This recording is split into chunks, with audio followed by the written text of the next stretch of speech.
good programmers worry about data structures and their relationships, right? So, having said that, I'd like to wish a very good evening to one and all present here. Today, I, Shivam, Hi, Om. on behalf of EduTech, are here with an exciting 3-day workshop on understanding DSA concepts. Well, they say that all things are difficult before they are easy. So, we at EduTech are here to make your life and technical fundamentals easy. Just a brief about our chapter, as you can see it on the screen. EduTech, founded in 2022, is a technical subchapter of Edu Minerva Society of Bharatiya Vidyapeeth's College of Engineering, New Delhi. The main purpose of EduTech is to guide and educate students more in this vast world of technology. So we aim to provide new and fascinating content such as workshops, quizzes, facts, study material, and a lot more. That too on a very regular basis. We believe that the right guidance and exposure provided at the right time can effortlessly pave anyone's way to a successful future.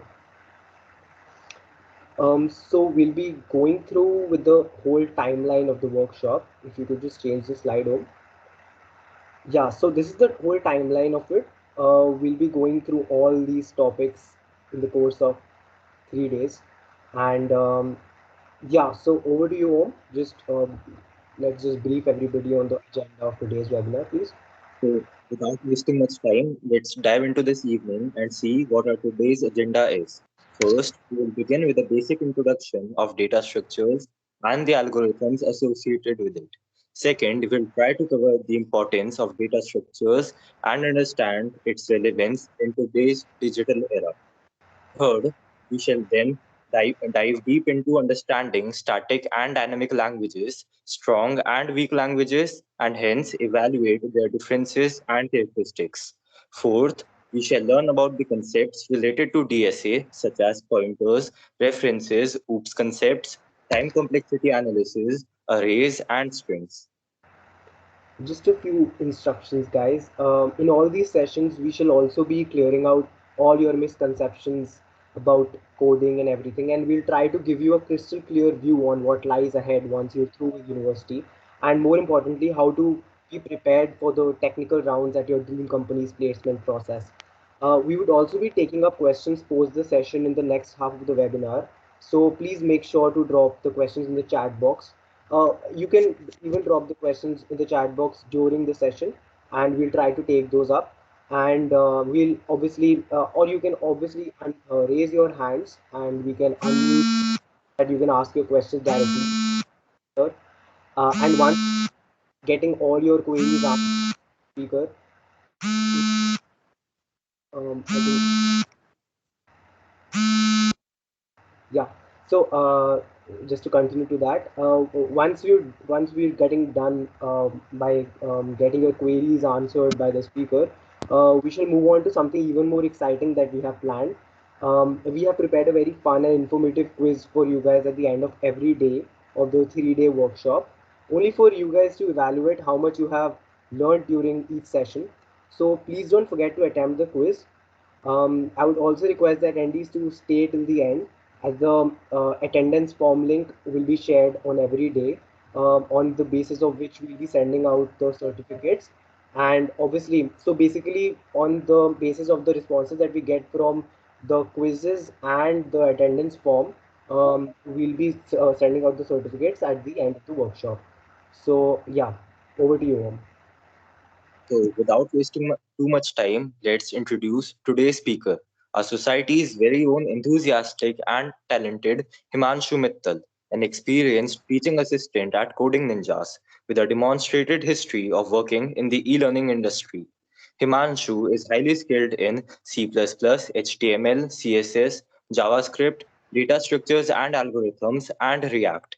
He is an aspiring full stack developer and is currently inclined towards building a strong profile in web development. We welcome you, Himanshu. Very Also, thank you. like to welcome our mentors, Dr. Jolly Parekh ma'am and Dr. Yugnanda ma'am, our mentors who have been guiding us since the beginning. Without your efforts and guidance, it would have been impossible for us to have this session, and your presence means a lot to us. Now, I will finally welcome Himanshu to begin the day one of our workshop. I think you can start. Very Hi, much Himanshu. thank you for this. Let me explain. I hope the screen is visible to all. Shivam, can you confirm that the screen is Yeah, yeah, visible? yeah, Yeah, it is. Yeah, okay, thank you. So hello everyone. First of all, thank you very much for this recognition. So today is our first day of our 3 days boot camp started by EduTech. So in the first lecture, we will be starting with the pointer concepts. Okay?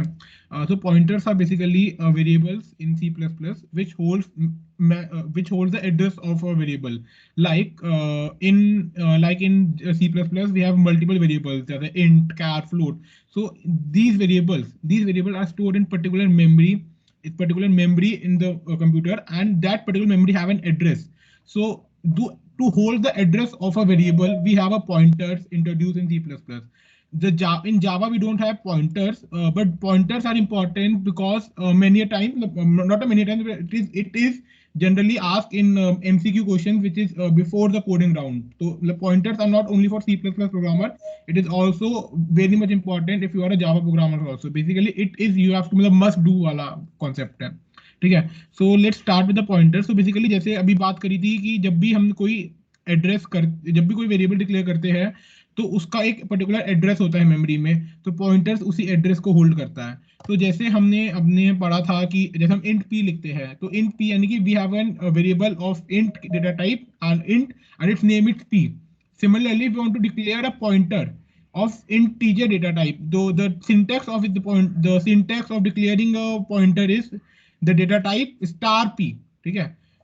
Now here what star represent is star here represent that it is a pointer, and the x represent the data type which it can be int, float, and char according to the memory, according to the address it is holding. If it is holding the address of a character variable, then it is char star p or anything. Accordingly we have to adjust. Okay. Now there are two very famous operators, that is and star. Now what is and what is star, I will discuss separately. First of all, and is an operator used to simply give the address of a variable. Whenever there is a variable, it is the address of a variable is in hexadecimal. The address in the memory stored in hexadecimal. So if we I will say C out star a, and it is declared a, then it will print the address. And if it is star a, then it will be giving me the address storing at that particular memory address के लिए आगे memory लगाने के, मतलब अगर मैंने star पे लिखा, तो यानी कि उस एड्रेस पे क्या वैल्यू पड़ी है वो मिलेगा. और जब मैं एंड लगाऊंगा तो मुझे उसका एड्रेस मिलेगा कि वो एड्रेस कहाँ पे है. तो let me show with VS code here. So you can see here I have declared a int variable a, and I have store a mega pointer having an address of a. Okay, then when I print the value of p, only value of p, it will print a hexadecimal. And how can we identify the always the hexadecimal start with 0 and x.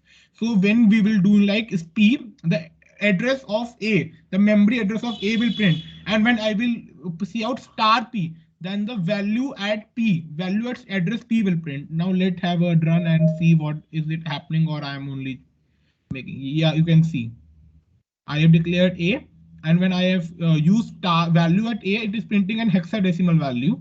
And when I am dereferencing it, it is giving me an address at value 10. If you have any doubt, you can ask in chat only. I'm there to check it. If any doubt, please. Yeah, don't worry about it, Manchu. I'll be taking up all the questions, and if Okay. there are any, I'll just let you Okay. know. Okay. So let me continue with the presentation. So I hope it is clear. Now I have some questions to to make the concept more clear. Now here it is. Now we have declared a variable a. It is of memory. Declare a variable int a of 100 and b of 200. It is a value assigned to a variable. Now I have a pointer p having address of a, and I have a pointer q having address of b. In the third line, I have initialized p is equal to q. Now it is an option given to you. What is the correct option? I have giving you 1 minute, a couple of minutes to have a think of the question first. Then we will be discussing the solution also.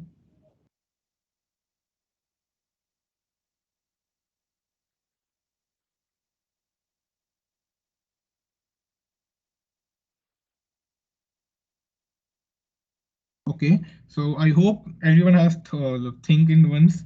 So what is happening in the behind in backend? There is a variable a in the memory having a value 100 and a variable b having value b having value 200. Now p is a pointer pointing to a and q is a pointer pointing to b. Now what is happening? I am initializing p is equal to q. Basically, q having the address of b. Now when q is having the address of b and p is having the address of a, I am making p is equal to q. Basically, if the b is at address of 200 to 2k and q having 2k, then I am making p is equal to 2k. Now p and q both pointing to b. Okay, so I hope the option is clear. Now p now points to b also. There is one more question. Here it is. It is something a little bit complex. So let me explain. So what is happening is there is a variable a having 7 value and b 17 value. Okay. When I am making the int start c is equal to address of b, basically the c variable having the address of b.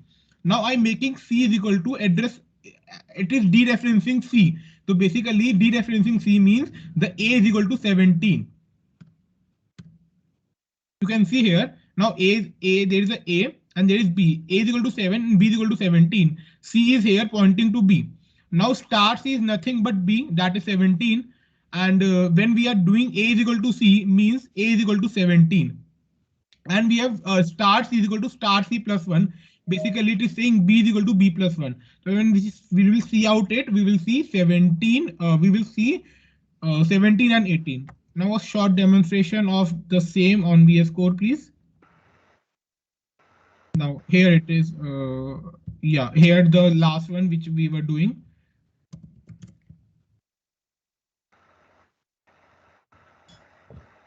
Yeah, you can see the.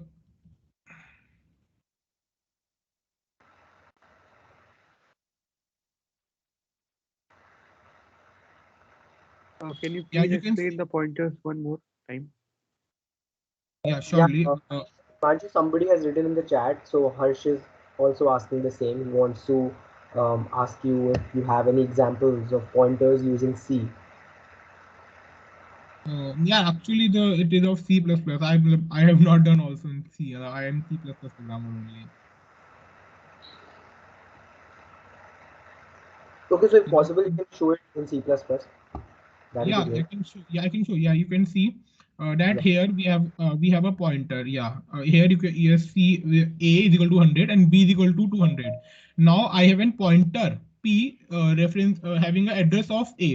Now when I only print the value of p, it is printing an hexadecimal value. Here you can see the hexadecimal value. And when I print the p point 2, I have using a dereferencing operator. It is value is 100 because p is pointing to a. Any doubts? The one who was asking the same. I was telling to, can you please explain the pointers one more time? Yeah, surely, surely.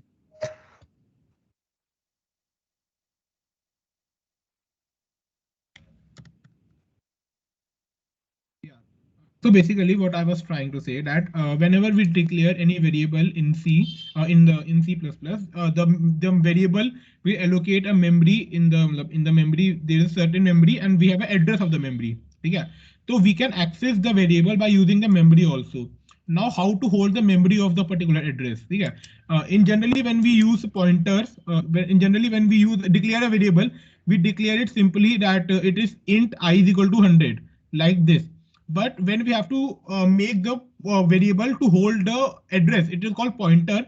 Now we have to use a this star operator. This represent that this is a pointer. Now how we will understand that how which pointer will hold which value? It will be declared by this type. This is int. This will hold a address of an integer type value. Okay. Now if there is a particular just for example the I is equal to 100, so in the memory there will be a declaration of I, and it is a particular address, and I will be declared it, and suppose it is addressed 2k in the memory. So in I will when I will print star this, when I will do this address ampersand a ampersand I, so it will give me the address, and the address will be stored in the p like this. The address will be stored here only. and when I use star p, then it will be printed I, which is the, it will dereference it and print the value at I, मतलब at the address 2k पे क्या पड़ा है वो print करेगा. एक बार मैं आपको इसका एक बार इसका एक छोटा वाला जो भी दोबारा दिखाया था एक बार वो देख लो, उसमें क्लियर हो जाएगा आपको. जैसे मैंने यहाँ पे ए डिक्लेयर किया और मैंने यहाँ पे जब एक और चीज यहाँ पे एक ऐड कर लेते हैं हम यहाँ पे एक एड्रेस ऑफ ए और प्रिंट कर लेते हैं. It will be more much clearer.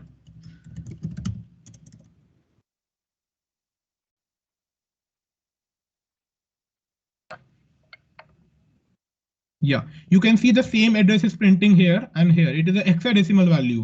ठीक है, when we will using star address of A, and when we are having a pointer having the address and we are printing the pointer, and also when we are dereferencing the pointer, मतलब जब हमने star भी लगाया, यानी कि अगर 2 के address है, मतलब सपोज 2 के एड्रेस, तो मैंने कहा 2 के एड्रेस पे क्या पड़ा है, तो उसने वो वैल्यू प्रिंट करी कि 2 के पे 10 पड़ा है. From where the value of hexadecimal is coming? या जब भी हम कोई भी वेरिएबल डिक्लेयर करते हैं ना, तो मेमोरी में हेक्साडेसिमल में ही स्टोर होता है. मतलब जो मेमोरी में एड्रेस होता है ना, वो हेक्साडेसिमल से होते हैं सारे. मतलब ये पढ़ा था हमने कि हेक्साडेसिमल से जो 3 हमारे होते हैं डेटा टाइप होते हैं, डेसिमल, बाइनरी, ऑक्टल, हेक्साडेसिमल. तो सो भी हमारे सारे वेरिएबल्स होते हैं वो हेक्साडेसिमल में स्टोर होते हैं भाई. तो hexadecimal का मतलब यहाँ पे 10 है. नहीं हेक्साडेसिमल 10 नहीं है. जब भी हेक्साडेसिमल नंबर होता है ना, उसकी एक मतलब उसकी एक होती है कि हाउ कैन वी आइडेंटिफाई, हमेशा 0 और x से स्टार्ट होता है नंबर. जब भी 0 से स्टार्ट होता है हेक्साडेसिमल है नंबर. ठीक है. और दूसरी बात, जो 10 है ना, 10 तो वैल्यू है. ठीक है. जैसे a है, एक वेरिएबल बना, उसके अंदर 10 वैल्यू है, और वो किस मेमोरी में, मतलब एक मेमोरी में एक एड्रेस पे, पर्टिकुलर एड्रेस पे स्टोर होगा ना a. तो वो एड्रेस मतलब एड्रेस है ये एड्रेस. ठीक है. अब मैंने क्या किया, मैंने कहा एड्रेस ऑफ a प्रिंट कर दो, तो उसने ये प्रिंट किया. अब मैंने एक पॉइंटर बनाया, मैंने उसके अंदर कहा कि एड्रेस ऑफ वैल्यू प्रिंट कर दी. मैंने उसके अंदर वैल्यू ऑफ a डाला कि p पे वैल्यू क्या पड़ी है, उसने ये कहा. और वैल्यू एट पी, यानी कि पी पे जो वैल्यू पड़ी है, मतलब पी में 2k पड़ा है, तो 2k के अंदर मतलब वहां पे मेमोरी में जाएगा, वो देखेगा कि 2k के वहां पे डी रेफरेंस करेगा कि वहां पे मेमोरी क्या पड़ी है, तो उसने वहां पे प्रिंट किया 110. Okay, sir. Hi Manshu, I guess the students that have doubt, they can share it in the chat box because we have Chandan also here. So maybe we can move ahead with the workshop. Also, I'm getting a lot of requests on my personal chat कि Hindi English दोनों में समझा दो, because होता है ना थोड़ा Hindi comfort रहता है सबको, तो दोनों में करवा दो, इसमें no issues, and maybe we can move ahead. And जिसको भी doubt है, they can keep posting it in the chat box. We are also active there. Okay. सो यार ए वाला क्वेश्चन एक बार मैं डिस्कस दोबारा कर देता हूँ. ठीक है. जैसे हमने क्या किया था, हमने एक वेरिएबल लिया था a, उसमें हमने 100 लिया, और एक b जिसने 200 लिया. ठीक है. Now we have 2 pointers p and q. और मैंने p मेरा a को पॉइंट कर रहा है और q मेरा b को पॉइंट कर रहा है. ठीक है. अब मैं नॉर्मल जब मैंने p प्रिंट करूंगा, तो मेरे पास अभी तो मेरे पास कुछ चेंजेस नहीं आएंगे, तो मेरे पास यहाँ पे एक हेक्साडेसिमल नंबर प्रिंट होगा और यहाँ पे मेरे पास 100 प्रिंट होगा. ठीक है. एक बार मैं इसको भी प्ले करके दिखाता हूँ. ठीक है. लेकिन यहाँ पे एक हेक्साडेसिमल प्रिंट हुआ और यहाँ पे 100 प्रिंट हुआ, और मैंने जब क्यू किया तो तो एक हेक्साडेसिमल और जो अलग है, दोनों हेक्साडेसिमल अलग है अभी. ठीक है. और यहाँ पे मेरा 200 प्रिंट हुआ. लेकिन जब मैंने p is equal to a कर दिया, तो बेसिकली p में भी वैल्यू वही आ गई जो q में थी. तो q किसको पॉइंट कर रहा था, b को. तो वैल्यू क्या होगी, इन दोनों की हेक्साडेसिमल वैल्यू सेम हो गई, यू कैन सी. और जो वेरिएबल थे वो भी सेम हो गए, दोनों 200 प्रिंट करेंगे, दोनों b को पॉइंट कर रहे हैं. Any doubt in this please? If no, we can have a forward. Now this one question, it is one good one. So what will happening is there, we have a and we have b. So what when we have a c, c is a variable, एक c variable लिया हमने, pointer लिया, उसके अंदर b का address है. ठीक है. अब हमने a के अंदर c का एड्रेस डाल दिया, तो c के अंदर उसको रीरेफरेंस किया, यानी कि c बेसिकली मेमोरी पे जाएगा. c के अंदर क्या आया, जैसे b का एड्रेस आ गया, तो c b पे जाएगा, पूछेगा तेरे पास क्या पड़ा है, उसने कहा 17 पड़ा है, तो a is equal to 17. This statement is equivalent to a is equal to b. ठीक है. तो a is equal to b हो गया, तो b a के अंदर हमारे पास जो 7 था वो अब 17 हो गया. जब हम c आउट b a करेंगे तो 17 प्रिंट होगा. सिमिलरली जब हमने किया star c equal to star c plus 1, star c basically क्या है, हम उस मेमोरी पे जाएंगे, उससे पूछेंगे तेरी मेमोरी पे क्या पड़ा है, उसने कहा b पड़ा है, तो b is equal to b plus 1. तो b is equal to b plus 1, यानी कि 18. The correct answer is this. So let's start with the second topic of our today's presentation, that is references.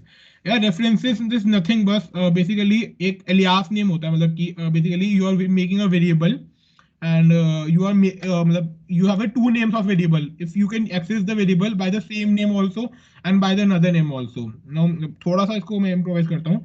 जैसे मैंने example लिया था, ये मैंने यहाँ पे एक वेरिएबल लिया a जिसके अंदर 5 है, और एक वेरिएबल लिया b जिसके अंदर मैंने a वैल्यू डाल दी. तो होगा क्या, b के अंदर a की वैल्यू स्टोर हो गई. When I will a plus plus करूंगा तो a की वैल्यू 6 हो जाएगी. a की वैल्यू 6 हो गई, लेकिन b विल नॉट चेंज. मतलब इट इज b मैं वही रहेगा, क्योंकि मैंने क्या किया, मैंने एक उसकी वेरिएबल उठाई और डाल दिया, तो उसमें चेंजेस नहीं आएंगे. लेकिन अगर मैं इसको एक रेफरेंस बनाता हूँ, ये a का एक रेफरेंस बन जाएगा जब, तो होगा क्या, एनी चेंजेस इन a और any changes in b will reflect changes in both the changes. तो बेसिकली दोनों सेम ही है, एक उसका नाम है. ठीक है, इसको भी एक बार मैं आपको उसमें दिखा देता हूँ. Reference is 1, so you can see when there is a a and there is b. अब मैंने इसको स्टार a यानी कि ये एक रेफरेंस है. मतलब रेफरेंस बेसिकली कुछ नहीं होता है, एक उसका दूसरा नाम होता है, एलियास नेम कहते हैं इसको. ठीक है, जब मैं इसको प्ले करता हूँ तो यू कैन सी, जब मैंने b प्लस प्लस किया तो I can see the changes in a. Similarly when मैंने a प्लस प्लस किया तो I can see the changes in b also. It is the मतलब basically what the reference concept is कि any changes in any of the variable you can see the changes in the particular. But लेकिन अगर मैं इसको normal b लिखता सिर्फ, तो होता क्या, b के अंदर एक अलग मेमोरी बनती और b के अंदर a स्टोर हो जाता. तो any changes in a will not bring changes in b. It is the difference between references and normal call by. Now एक बहुत बहुत इंपॉर्टेंट टॉपिक है, बहुत बार पूछा जाता है कंपनीज में ये चीज, मतलब कि मतलब पॉइंटर्स और ये रेफरेंसेस ऐसा टॉपिक है, मतलब it is a simpler one, लेकिन ऐसे हो नहीं सकता कि तुम मतलब रट के नहीं हो सकता, ऐसा सीन है. ठीक है, सो जैसे ये एक छोटा कोड का स्निपेट है, इसको हम एक्सप्लेन करते हैं. जैसे मैंने एक call by value call by reference है. ठीक है, तो कॉल बाय वैल्यू, पहले हम कॉल बाय वैल्यू डिस्कस करते हैं. जैसे मैंने ये फंक्शन बनाया, मैंने इसके अंदर एक वेरिएबल डिक्लेयर किया. ठीक है, अब मैंने जब वेरिएबल को यहाँ पे ऊपर शेयर किया तो इसमें होगा क्या, ये एस वेरिएबल है, इसके पास एक अपनी मेमोरी आई एस. ठीक है, उसके अंदर इसके पास एक मेमोरी आई, उसमें वहाँ पे मतलब जो भी वैल्यू है उसके ऊपर आ गई. ठीक है, अब कोई भी चेंजेस ये अपने करता रहे तो यहाँ पे चेंजेस नहीं रिफ्लेक्ट होंगे. ये वाली मेरी सैलरी चेंज नहीं होगी, ये एस चेंज होगा. अगर मैं यहाँ पे एस में कुछ भी 500 300 कुछ भी ऐड करूंगा तो वो इसमें ऐड होगा, इस फंक्शन में, इसमें चेंजेस नहीं आएंगे. ये मेरा वेरिएबल अपना ही है. ठीक है, लेकिन ऑन अनदर हैंड, लेकिन जब हम ये वाला देखेंगे तो जब मैंने यहाँ पे पास किया, यहाँ पे मैंने ये पास की वैल्यू, लेकिन यहाँ पे रेफरेंस हो रहा है. तो अगर मैं यहाँ पे चेंजेस करूंगा तो अगर यहाँ पे चेंजेस होंगे तो यहाँ पे भी रिफ्लेक्ट होंगे वो चेंजेस. ठीक है, इसको मैं थोड़ा सा आपको एक और चीज से एक्सप्लेन कर सकता हूँ, लाइक दिस स्वैपिंग फंक्शन. मतलब स्वैपिंग फंक्शन हम बहुत ज्यादा यूज करते हैं. ठीक है, सो मैंने क्या किया, मैंने एक स्वैप फंक्शन लिखा. पहले इसको थोड़ा सा पहले कोड को पढ़ते हैं. ठीक है, जैसे मैंने a और b दो वेरिएबल लिए, मैंने a में रखा 10 और b में रखा 20. बिफोर स्वैपिंग फंक्शन मैंने कॉल किया तो मैंने नॉर्मल a प्रिंट किया और b प्रिंट किया. अभी मैं तुम डिफरेंस बताऊंगा कि स्वैपिंग से क्या फर्क पड़ता है. ठीक है, अब मैं कॉल बाय वैल्यू, जब मैंने यहाँ पे a और b भेजा तो ऊपर a और b आया, उसने नॉर्मली प्रिंटिंग कर दी अपनी सारी. ठीक है, जब a और b आएगा तो जब ये a और b मैंने यहाँ पे स्वैप किया तो यहाँ पे स्वैपिंग शो होगी मुझे, लेकिन जब मैं यहाँ पे देखूंगा तो मेरे को कोई चेंजेस नहीं होंगे. एक बार आपको रन करके दिखाता हूँ, यू कैन सी.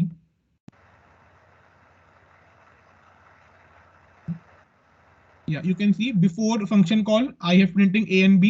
ठीक है, before swapping I have printing, after swapping you can see the changes. The changes is the a is equal to b and a is equal to 20 and b is equal to 10. But after function call there is no changes in the main.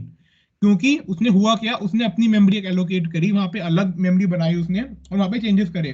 भाई तू कुछ भी करता रहे, मेरे उसमें changes नहीं होंगे. वो रेफरेंस, अब इसको मैं रेफरेंस भेजता, अगर मैं यहाँ पे रेफरेंस मंगाता, मैं इसको ये कर देता, इतने से इतना रेफरेंस लाना था मुझे. Sorry, now what is the difference you can see.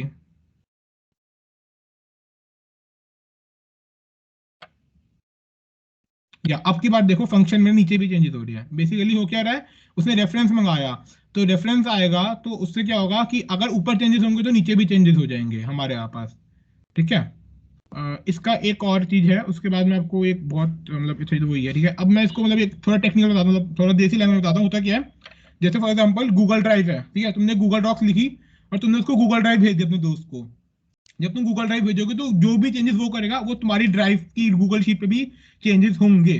लेकिन अगर यही तुम उसको पेन ड्राइव या किसी मतलब ऐसे दे देते हो उसको, तो उसको मेल कर दिया तुमने, वो मेल करके कर रहा है, तब चेंजेस तुम्हारे में रिफ्लेक्ट नहीं होंगे. बेसिकली रेफरेंस बनाया तुमने एक, तो तुमने एक मतलब एक लिंकेज है तुम्हारे पास. अगर ये लिंक तुमने अगर तुम उसको सेपरेट दे दो कि भाई ये ले वैल्यू जो करना है कर, मेरे उसमें चेंजेस नहीं होंगे उससे.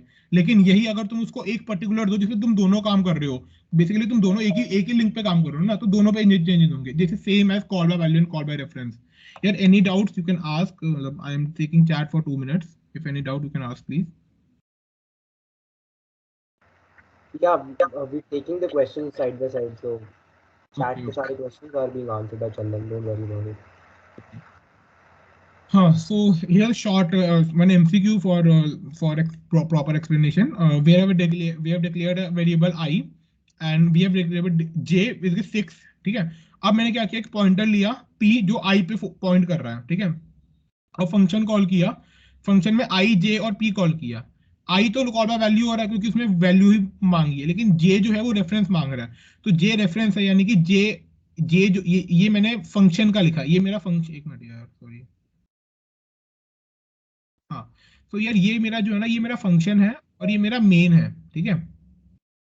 तो मैंने आई और जे डिक्लेयर किया, P nothing but I and J is a variable 6. अब मैंने जब इसमें फंक्शन, जब मैंने फंक्शन की डेफिनेशन लिखी, वो क्या मांग रहा है, वो आई मांग रहा है, वो ये मांग रहा है और वो पी मांग रहा है, ठीक है. यहाँ तक कि अब हमने क्या किया, जो मेरा जे वेरिएबल है, जे कुछ नहीं है, जे एक रेफरेंस है, तो जे जो उसका वेरिएबल है वो कुछ नहीं करेगा, उसी को पॉइंट करेगा, ठीक है. तो अगर मैं जे प्लस प्लस करता हूँ तो इसमें भी चेंजेस होंगे, लेकिन जब मैं आई प्लस प्लस करता हूँ तो इसी में चेंजेस होंगे, वो इसमें चेंजेस रिफ्लेक्ट नहीं होंगे. सिमिलरली वही वही वाला कॉन्सेप्ट हमने, अगर मैं लगाऊं तो मैंने अब एक मिनट सॉरी, हाँ, सो मैंने जब i प्लस प्लस किया तो ये 11 हो जाएगा, ठीक है. लेकिन यहाँ पे चेंजेस नहीं होंगे. सिमिलरली जब मैं j प्लस प्लस करूंगा तो इस वाले चेंजेस, इस यहाँ पे चेंजेस 7 होंगे, ठीक है. और जब मैं p प्लस प्लस करूंगा तो यहाँ पे भी 11 हो जाएंगे. तो you can see what is call by value, call by reference. मतलब अच्छा टॉपिक है यार ये, कि पूछा जाता है कंपनीज में, ठीक है. तो अब एक नया कॉन्सेप्ट शुरू करते हैं, ऊप्स का, ठीक है. आई होप यहाँ तक सबको क्लियर होगा, ठीक है. सो अब हम एक नया टॉपिक स्टार्ट कर रहे हैं, ऊप्स का. तो बेसिकली ऊप्स है क्या और ऊप्स आया क्यों, मतलब ऐसा क्यों, हमें ऊप्स की जरूरत क्यों पड़ी, एक बार दोबारा समझा. हिमांशु, या सो कुछ लोग चाह रहे हैं कि थोड़ा सा रिपीट हो जाए लास्ट स्लाइड का. हाँ, लास्ट स्लाइड, श्योर. हाँ यार, तो बताओ एक बार इसको पूरा, मैं पूरा क्वेश्चन इसको दोबारा कर देते हैं इसको, ठीक है. हमने क्या किया यार, एक मिनट पहले इरेज कर लेते हैं. या so basically what is happening in this, there is, हम ये मेन फंक्शन है, ठीक है. यहाँ पे मेरे पास एक वेरिएबल डिक्लेयर हुआ i, जिसके अंदर है 10, ठीक है. फिर मैंने एक एड्रेस, मैंने एक रेफरेंस बनाया जो i को पॉइंट कर रहा है, ठीक है. रेफरेंस कुछ नहीं होता, वही वेरिएबल होता है, सिर्फ ये समझ लो वही वेरिएबल है. अगर मैं p प्लस प्लस करूंगा तो i प्रिंट करूंगा तो i भी चेंजेस होगा, i प्लस प्लस करूंगा प्री प्रिंट होगा, तो सेम चेंजेस रिफ्लेक्ट होंगे, ठीक है. अब मैंने क्या किया, मैंने जब फंक्शन कॉल किया, मैंने ये फंक्शन कॉल किया, आई तो कॉल बाय वैल्यू है, यानी कि ये वाला आई बना, ये अपना बना, मतलब इसको मैंने पेन ड्राइव वाला भेज दिया, ठीक है. इसको मैंने पेन ड्राइव से भेजा है. तुम अपने चेंजेस करता रहा, ये फंक्शन को मैं अगर इसमें चेंजेस करूंगा तो इसमें मेरे चेंजेस रिफ्लेक्ट बिल्कुल नहीं होंगे. यहाँ पे सी आउट कर रहा हूँ, मेरे को कोई चेंज रिफ्लेक्ट नहीं होंगे, क्योंकि वो अपने आई में चेंजेस कर रहा है, मेरे आई में चेंजेस नहीं कर रहा. लेकिन जो जे वाला वेरिएबल है, जे वाले वेरिएबल में हो क्या रहा है, जे वाला पॉइंटर है, मतलब वो बेसिकली क्या है, वो रेफरेंस है. तो अगर मैं यहाँ पे इस वाले जे में चेंजेस करूंगा तो इसमें मुझे रिफ्लेक्ट होंगे.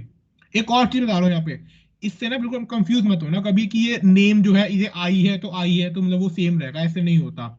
जब भी हम कोई फंक्शन में डिक्लेयर करते हैं तो फिर उसका जो सेम, जो मतलब अगर वेरिएबल सेम है तो लोकल वेरिएबल है इसके, मतलब कि यू कैन नॉट, मतलब अगर मैं यहाँ पे एक आई डिक्लेयर करता और यहाँ पे सी आउट आई लिखता ना, तो वो ये वाला आई प्रिंट नहीं करता, उसको एरर आता. अगर मैं यहाँ पे आई ना लिखता और यहाँ पे मैं सी आउट आई लिखता तो यहाँ पे एरर आया था, यू कैन नॉट, मतलब देयर इज नथिंग, मतलब इसके लिए आई कुछ है ही नहीं अगर ये वाला आई नहीं होता इसके अंदर, ठीक है. ये बहुत बहुत सही चीज बताई है तुम्हें, ठीक है, मतलब अच्छी चीज है. ये बहुत बच्चे यहाँ पे कंफ्यूज होते हैं और फिर बाद में आके पता लगता है उनको कि ऐसा ये भी होता था, ठीक है. तो दोबारा एक बार बता देता हूँ कि ये आई है, यहाँ पे हमने ये जो पॉइंटर है ये रेफरेंस है, ठीक है, तो इसी को पॉइंट करेगा. और जब मैंने ये वाला जे किया तो ये वाला जे कुछ नहीं है, ये इसको पॉइंट, जब ये वाला जे और ये वाला जे ना एक ही बात है, ठीक है. अगर मैं इसमें जे प्लस प्लस करूंगा या यहाँ पे जे प्लस प्लस करूंगा और यहाँ पे सी आउट करूंगा तो सेम चेंजेस मुझे रिफ्लेक्ट होंगे. दोबारा बता रहा हूँ, ड्राइव वाला सीन है, अगर मैं ड्राइव का लिंक भेजूं तू चेंजेस करेगा तो मेरी ड्राइव में भी चेंजेस दिखेंगे, लेकिन अगर मैं पेन ड्राइव से भेज रहा हूँ तो चेंजेस नहीं दिखेंगे. तेरे पास अपनी फाइल है, तो अपने पीसी पे खोल के कुछ भी कर रहा है. सेम कॉन्सेप्ट यहाँ पे यूज होता है, call by value, call by reference का. अब भी किसी को डाउट है तो यार एक बार प्लीज बता दो यार चैट में.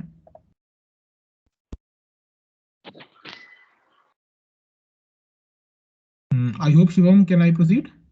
हाँ, आई थिंक यू कैन. अभी तक किसी का कुछ है नहीं है. Thank you.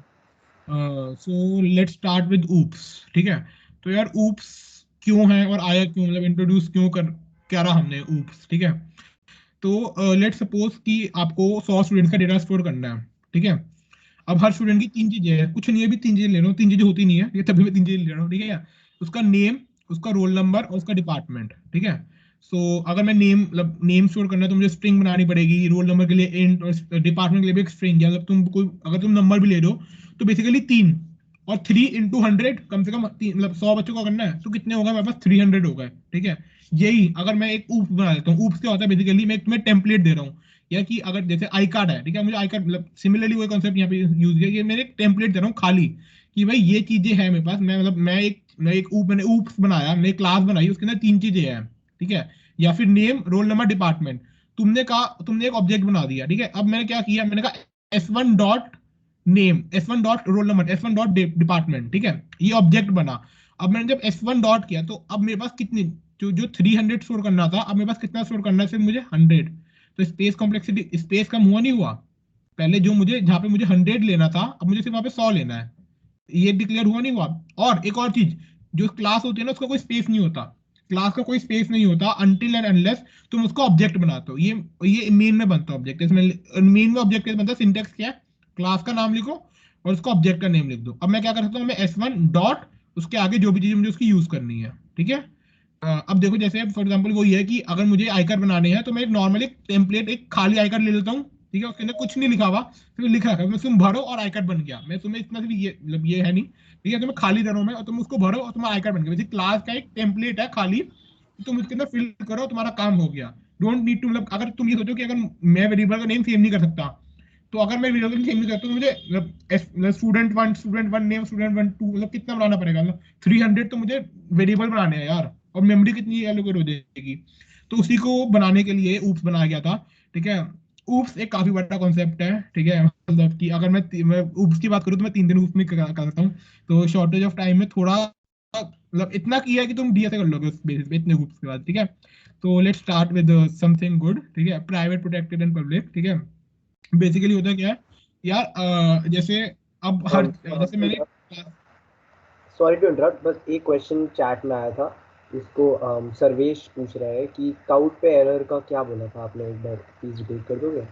आई थिंक उससे पहले वाली स्लाइड पे आपने कुछ काउट और उसके एरर की बात करी थी, I think. I don't count error, sorry. अच्छा, इट्स फाइन, कोई बात नहीं, आप कंटिन्यू क्या करो अगर। क्या बोल रहा सर्विस था? एक बार प्लीज थोड़ा क्लियरली बोल दो चैट में, what you want to ask, directly तुम पूछ लो।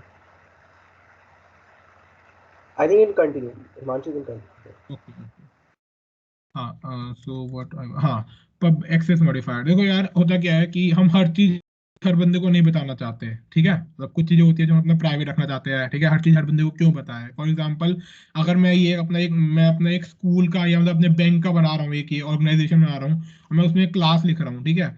तो अब मैं हर बंदे को मार्क्स नहीं कहता ना, मतलब कि हर बंदा मार्क्स को, मतलब जो वेरिएबल है मार्क्स, वो हर बंदा चेंज ना कर सकते, वो सिर्फ एडमिन का ही बंदा चेंज कर सके या फैकल्टी चेंज कर सके, ठीक है। तो मतलब ऐसे समथिंग, जैसे भाई ठीक है, अगर किसी बच्चे को अपना फोन नंबर चेंज करना है तो ठीक है, वो अपने आप कर सकता है नंबर, लेकिन मार्क्स हर बंदा चेंज ना कर सके।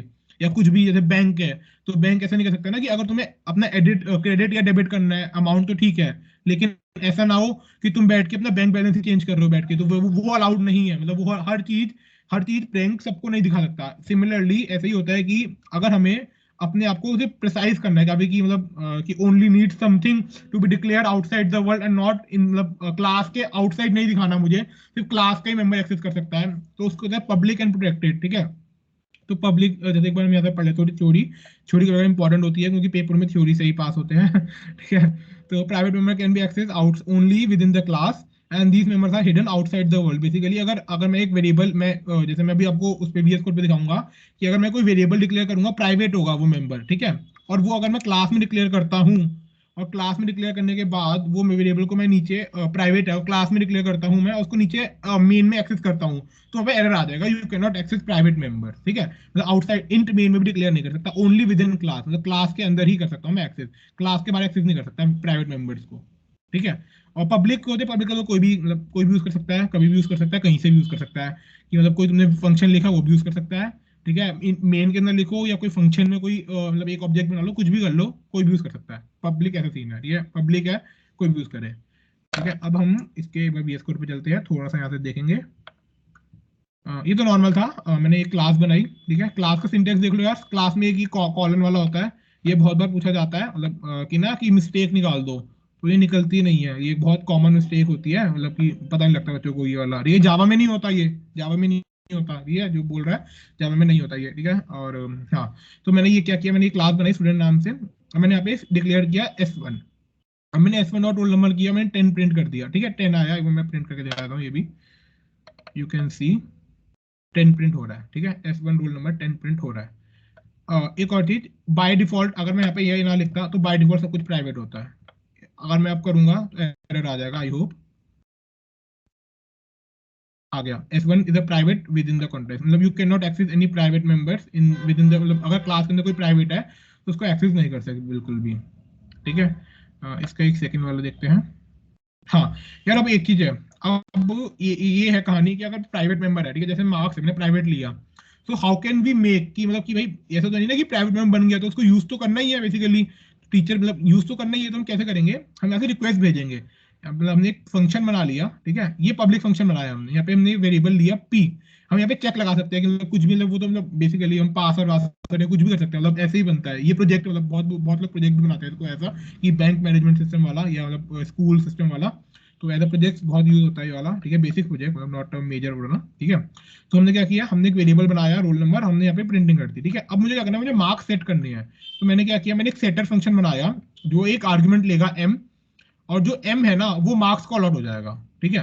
तो बेसिकली मैं कर क्या रहा हूँ, मैं डायरेक्टली एक्सेस नहीं कर रहा मेंबर्स को, मैंने एक फंक्शन बना रखा है जो पब्लिक है, पब्लिक कहीं भी यूज हो सकता है। मैंने पब्लिक फंक्शन बनाया और मैंने यहाँ से पब्लिक कॉल किया, मैंने प्राइवेट मेंबर कॉल नहीं किया।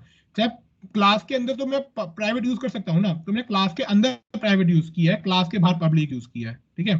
तो मैंने यहाँ से एक वेरिएबल भेजा 100, जो यहाँ से आएगा वो मार्क्स के अंदर m डाल देगा। सिमिलरली जब मैं प्रिंट फंक्शन कॉल करूंगा तो प्रिंट फंक्शन मेरा मार्क्स प्रिंट कर देगा। इसको भी मैं प्ले करके दिखा देता हूँ कि मैं झूठ नहीं बोल रहा हूँ। ये देखो चल गया। कोई डाउट हो तो पूछ लेना यार। ऊप्स अभी बोल रहा हूँ कि मतलब मैंने ऊप्स सारा कवर नहीं किया है, बहुत बड़ा है, ठीक है, ऊप्स नहीं हो सकता cover. Abhinav, no doubt hai. Himanshu is asking in the able chat. to understand no problem in public and private class, unable to understand from class। थोड़ा इम्प्रोवाइज कर दो अभिनव भाई, मतलब कैसे क्या करना चाह रहे हो, अगर आपको स्पीकिंग का अलाउड है, मतलब शिवम इफ दे आर हाँ हाँ अलाउड। बिल्कुल, वो अनम्यूट कर सकते हैं अभिनव, इफ यू वांट आप अनम्यूट कर सकते हो और क्वेश्चन डायरेक्टली पूछ सकते हो। सर पब्लिक और ये प्राइवेट समझ में आ गया, लेकिन क्लास के पार्ट से समझ नहीं आया क्या आप बोले। भाई क्लास मतलब क्या समझ नहीं आया, क्लास में क्या प्रॉब्लम है, मतलब क्लास में कुछ है बेसिकली कि अगर आप देख, अगर देखो 100 बच्चे हैं, ठीक है, अगर देखो 100 बच्चों की नेम रोल नंबर और डिपार्टमेंट स्टोर करना है, ठीक है, तीन चीजें हैं, तो देखो कितनी कितने वेरिएबल बनाने, 300 वेरिएबल बनाने पड़ेंगे। हाँ तो अगर मैं 300 वेरिएबल की जगह मैं तो कह रहा हूँ कि तेरे को एक मैं टेम्पलेट दे रहा हूँ कि तू ये टेम्पलेट तू सिर्फ एक ऑब्जेक्ट बना उसका। तूने बनाया, अभिनव का नाम का एक ऑब्जेक्ट बन गया, तो उसके तीन चीजें हैं, ठीक है। मतलब ऐसे समझ, जैसे मैं समझाया जो कि बेसिकली तीन चीजें स्टोर करना, एक चीज स्टोर करूंगा ऑब्जेक्ट। मैं हर स्टूडेंट का एक ऑब्जेक्ट बना लूंगा, ना कि हर स्टूडेंट का बैठ के मैं तीनों चीजें स्टोर करूंगा। मैं होगी मेमोरी में तीनों चीजें स्टोर, लेकिन कितना सिंप्लीफाइज हो गया मुझे। मैं वरना क्या करता है, अगर मुझे बीच का रोल नंबर 55 है और रोल नंबर 55 का मुझे रोल नंबर एक्सेस करना है, तो मैं क्या करता, मैं तो पहले मैं देखूंगा कि रोल नंबर 55 कौन सा, उसका वेरिएबल क्या है, तो कितना हेक्टिक हो जाएगा। मुझे 300 वेरिएबल नाम याद करने हैं, अब मुझे 100 से 100 याद करने हैं, मतलब 100 भी बेसिकली ऑब्जेक्ट है, मुझे उनको मतलब सीरियलाइज करती है ना बेसिकली। इसका ये होता है इजी। अब जैसे आई कार्ड, जैसे नॉर्मल आई कार्ड होता है, तो आई कार्ड वाले क्या करते हैं, मतलब एक टेम्पलेट बना के रख लिया कि भाई इसके नेम रोल नंबर क्लास होगा ही होगा, उसको फिल करता रहो, आई कार्ड बांटते रहते हैं। मतलब ये तो टेम्पलेट होता है, खाली टेम्पलेट है बिल्कुल। क्लास की अपनी कोई मेमोरी नहीं होती, क्लास की मेमोरी मतलब लेता नहीं है वो बेसिकली। जब हम भी जैसे हमने कोई क्लास बनाई तो कोई मेमोरी नहीं होगी, जब तक ऑब्जेक्ट नहीं बनता तो कोई मेमोरी यूज नहीं होती क्लास की, खाली है वो, कुछ नहीं है वो। तुम पूरी मतलब जब भी लीड कोड पे करते हो, मतलब वहां पे तुम क्लास बना और प्ले कर, जीरो मेमोरी यूज हो जाएगी, कोई क्लास की मेमोरी नहीं होती जब तक तुम उसकी ऑब्जेक्ट डिक्लेयर नहीं करते। सर वो तो समझ में आ गया सर, अभी जो आप बताए वो समझ में आ गया। एक बार ये बता दीजिएगा जो आप बताए थे ना कि एरर आ जाती है प्राइवेट में और पब्लिक में, हाँ तो अगर वो बात, ये देखो जैसे मैंने क्या किया, ये आ गया। मैंने ये क्लास बनाई, ठीक है, मैंने बाय डिफॉल्ट अगर मैं कुछ मैं उसको एक्सेस मॉडिफायर कहते हैं, प्राइवेट पब्लिक एंड प्रोटेक्टेड को, ठीक है। अगर मैं पब्लिक को इसको यहाँ पे कुछ नहीं रखता, ठीक है, अगर मैं यहाँ पे मतलब कमेंट कर दिया मैंने, ठीक है, तो सब कुछ प्राइवेट है, ठीक है। प्राइवेट मेंबर्स क्लास के बाहर एक्सेसिबल नहीं होते, ना मेन फंक्शन भी नहीं कर सकता, ऑब्जेक्ट के थ्रू भी नहीं कर सकता, तू कर ही नहीं सकता, सिर्फ क्लास के अंदर होता है प्राइवेट मेंबर एक्सेस। ठीक है, अब तूने इसको प्ले किया, तूने प्ले किया पर एरर आ गया कि प्राइवेट है भाई क्लास रोल नंबर, तू कैसे कैसे कर रहा है? अगर अगर तू बता, तेरा बैंक का तू एक बैंक मैनेजमेंट सिस्टम बना रहा है और हर बंदा आके तेरी अपने आप बैलेंस चेंज कर देता है, फिर तो भाई तो क्या ही फायदा है, फिर तेरा सिस्टम का ही फायदा क्या है? समझ रहा है भाई? अगर तूने लाइब्रेरी का सिस्टम बनाया और हर बच्चा आके अपने आप ही बुक इशू कर रहा है, तो मतलब फिर तेरा क्या रोल रह गया? ये होता है कि प्राइवेट मेंबर्स होते हैं, हम हर चीज आउटसाइड द वर्ल्ड नहीं दिखाना चाहते, हम हर चीज को आउटसाइड द वर्ल्ड नहीं दिखाना चाहते, हम चाहते हैं कुछ चीजें सिर्फ एडमिन तक ही रहे या कुछ चीजें डेवलपर तक ही रहे। ठीक है, अब जैसे एक छोटी चीज बता रहा हूँ कि जैसे जो डोमिनोज में हम जाते हैं या मैकडी में जाते हैं, उनके पास सिस्टम होता है, तो उनके पास सिर्फ ईएक्सी फाइल होती है, बैक एंड पे उनका कुछ नहीं होता उनके पास। क्यों? क्योंकि वही जिस डेवलपर ने बनाया है वो पैसा कमाना चाहता है उससे। डेवलपर वो सिर्फ ईएक्सी फाइल बेचते हैं अपनी, जो भी हमारे जो डेवलपर्स होते हैं, हम नहीं मतलब जो भी डेवलपर्स होते हैं वो बेसिकली ईएक्सी फाइल बेचते हैं कि आगे ईएक्सी फाइल यूज होती है। अगर हर चीज हर बंदे को मिल जाएगी तो फिर तो भाई मतलब धंधा ही बंद हो जाएगा ना, फिर तो धंधा ही बंद हो जाएगा। ठीक है, तो ये कहानी है। अब कोई डाउट है तो पूछ लो यार एक बार। एक कुणाल का डाउट था, but I think Chandan has answered that query of his. Thank you भैया। So let's continue the presentation. ठीक है, आई होप ये क्लियर होगा। ठीक है, अब आता है इनहेरिटेंस। ठीक है, इनहेरिटेंस वही है जो सबने बायो में पढ़ा था। ठीक है, वो आर एक्स वाला। ठीक है, तो बेसिकली यही होता है कि इनहेरिटेंस की यार देख, अगर मैं चाहता हूँ, जैसे अभी तो मैंने ये कॉलेज मतलब एक मैंने स्टूडेंट का बनाया। ठीक है, अब यही चीज मैं एक जैसे मैं प्रॉपर स्टूडेंट्स का बनाता हूँ कि टीनेज वाला। ठीक है, अब टीनेज है तो उसका वो किस फील्ड में है, मतलब मेडिकल है, इंजीनियरिंग है, ऐसे करके। तो बेसिकली अगर मैं जैसे अभी तो मैं तीन चीजें एक ही, अब मैं चाहता हूँ कि बहुत सारे स्टूडेंट्स हैं, मतलब जैसे बहुत सारे स्टूडेंट्स का एक कॉमन ग्रुप है, तो मैं कोई इनहेरिट मतलब कि एक क्लास बना ली कि भाई ये प्रॉपर्टी सब में है, फिर आगे अलग प्रॉपर्टीज है सब में। जैसे एग्जाम्पल है, जैसे ये तीन चीजें है, साइकिल, कार और ट्रक। ठीक है, इन सबके पास कलर होगा, स्पीड होगी और नंबर ऑफ गियर्स होंगे। ठीक है, अलग अलग प्रॉपर्टीज है, लेकिन मैंने देखा कि कलर यार तीनों, मतलब अगर मैं तीन क्लास बनाऊंगा, तीनों के पास कलर है। ठीक है, तो मैंने कहा भाई इन सब इसके क्लास बना लो, क्लास कलर के नाम से। ठीक है, और फिर उसकी प्रॉपर्टीज तीनों इनहेरिट कर लेंगे। तो उसका फायदा हुआ नहीं हुआ, मतलब कि बेसिकली वरना मैं सबका अलग अलग बनाता, मैंने एक क्लास बना ली, अब उसकी प्रॉपर्टी हर बंदा इनहेरिट कर लेगा। सिमिलरली एक स्पीड है, स्पीड हर तीनों के पास है, तो मैंने कहा उसकी भी क्लास बना लो। और ये तीनों चीजें का सेम है, बेसिकली क्या करना है मुझे, ग्रुपिंग तो करनी है भाई, तीन चीजें सेम चीज की है, तो क्लास बना ली अपनी, उसको हमने एक अलग यूज कर लिया। यू कैन, अब यहाँ पे मैंने थोड़ी सी थ्योरी लिखी है, ये पीपीटी आपको शेयर हो जाएगी। ठीक है, तो you can have a look एक बार, किसी को यहाँ पे कोई डाउट हो तो एक बार पूछ लेना, और मैं रीड भी कर दूँ एक बार आपके लिए। तो we can see that two properties of color and max speed are same for every object. Hence, we can combine all these in one parent class and make above three classes as subclasses. ठीक है, मतलब derived class, parent class मतलब derived class बना ली। This property is called inheritance. So technically, inheritance defined as the process of acquiring the features and behaviors of a class by another class. Here, the class that contains these members is called base class, and the class that inherits these members from the base class is called derived class of the base class. ठीक है, थोड़ी English है, देसी language में बता दिया मैंने, यही होता है इनहेरिटेंस। ठीक है, ये मतलब ये थ्योरी एकदम लिखनी पड़ती है पेपरों में। ठीक है, उसके लिए होती यही है कि बेसिकली अगर हमें प्रॉपर्टी इनहेरिट करनी है, हमें ग्रुपिंग करनी है, तो हमने अभी बताया कि तीन चीजें हैं, तो नेम, रोल नंबर, डिपार्टमेंट, तो इनकी एक क्लास बना दी। अब देखा भाई इन इन इन तीनों के अंदर भी कलर या मैक्स स्पीड सेम है, तो इसकी एक क्लास बना दो, उसके अंदर अपनी एक सब क्लासेस बनाते रहो। ठीक है, अब आते हैं इनहेरिटेंस की टाइप पे। ठीक है, 5 टाइप की होती है, single, multi level, multiple, hybrid और हायरार्किकल। ठीक है, काफी जो सिंगल, अच्छा ये लिखा हुआ है, हाँ ये ऐसा। ठीक है, तो काफी मतलब इस नाम से पता लग रहा है कि अगर मैं अगर ये मेरी पेरेंट क्लास है और ये मेरी डिराइव्ड क्लास है, तो मैं इसको सिंगल इनहेरिटेंस कहूंगा। ठीक है, मल्टी लेवल यानी कि ये कुछ प्रॉपर्टीज से लेगा और आगे कुछ प्रॉपर्टीज के पास जाएगी। ठीक है, तो इसको मल्टी लेवल कहते हैं, और मल्टी लेवल कहते हैं। हाँ, और अगर मैं मेरी एक ही डिराइव्ड क्लास है और दो पेरेंट क्लास है, कुछ प्रॉपर्टी यहाँ से ली, कुछ प्रॉपर्टी यहाँ से ली, तो मैं उसको मल्टीपल इनहेरिटेंस कहते हैं। ठीक है, हाइब्रिड होता है कि हिरार्किकल पढ़ लो पहले, क्योंकि हाइब्रिड कुछ नहीं होता, बस मल्टीपल का और हिरार्किकल का कॉम्बिनेशन होता है हाइब्रिड। हिरार्किकल वही होता है कि जब बहुत मतलब जैसे इसने इसको दिया, फिर इसने आगे दो को दे दिया, तो बेसिकली बट रहा है, बट मतलब डिवीजन हो जा रहा है कंटिन्यूअसली, उसको हम हिरार्किकल कहते हैं। कोई डाउट हुए इनहेरिटेंस में एक बार पूछ लो यार। अभी Okay? तक कुछ नहीं है। ठीक है, लेट मी कंटिन्यू। पॉलीमॉर्फिज्म, ठीक है। ये ये वाला थोड़ा सिंपल कॉन्सेप्ट है। तो बेसिकली यार देख भी हम लोग दो वेरिएबल बनाते हैं ना, अगर मैं उसको इंट ए और इंट मतलब basically if I declare two variable, ठीक है, मैंने उसको इंट ए दिया और फिर इंट ए दिया, तो मुझे एरर आ जाएगा कि बेसिकली तुम दो वेरिएबल एक नाम के नहीं बना सकते, ठीक है। लेकिन फंक्शंस में ऐसा नहीं होता। मतलब फंक्शन में होता क्या है, फंक्शन में तीन चीजें होती है। एक तो फंक्शन का नाम, एक होता है फंक्शन का रिटर्न टाइप, और एक होता है फंक्शन के आर्गुमेंट्स, ठीक है। यहाँ पे देखो यार, यहाँ पे तीन चीजें हैं। यू कैन सी यहाँ पे मैंने एक वेरिएबल बनाया, एक है टेस्ट टेस्ट टेस्ट, तीनों के नाम सेम है लेकिन तीनों में डिफरेंस क्या है, आर्गुमेंट्स का, ठीक है। ये कोई आर्गुमेंट नहीं ले रहा, ये एक आर्गुमेंट ले रहा है और ये दो आर्गुमेंट ले रहा है, ठीक है। जब मैं यहाँ से लाइन नंबर 17 से फंक्शन इवोक करूंगा, तो जैसे ही मैंने फंक्शन लिखूंगा तो ये वाला फंक्शन कॉल हो जाएगा, ठीक है। यहाँ पे एरर नहीं दिखाएगा, लेकिन अगर मैं ये तीन वेरिएबल बना देता ना, ए नाम से, तो वहाँ पे एरर दिखाता है कि you can not use same name for three variables, ठीक है। यहाँ पे मैंने जब यहाँ पे मैंने ये किया तो ये फंक्शन कॉल होगा, और सिमिलरली जब मैंने यहाँ पे ये कॉल किया तो ये वाला फंक्शन कॉल होगा ऑटोमेटिकली।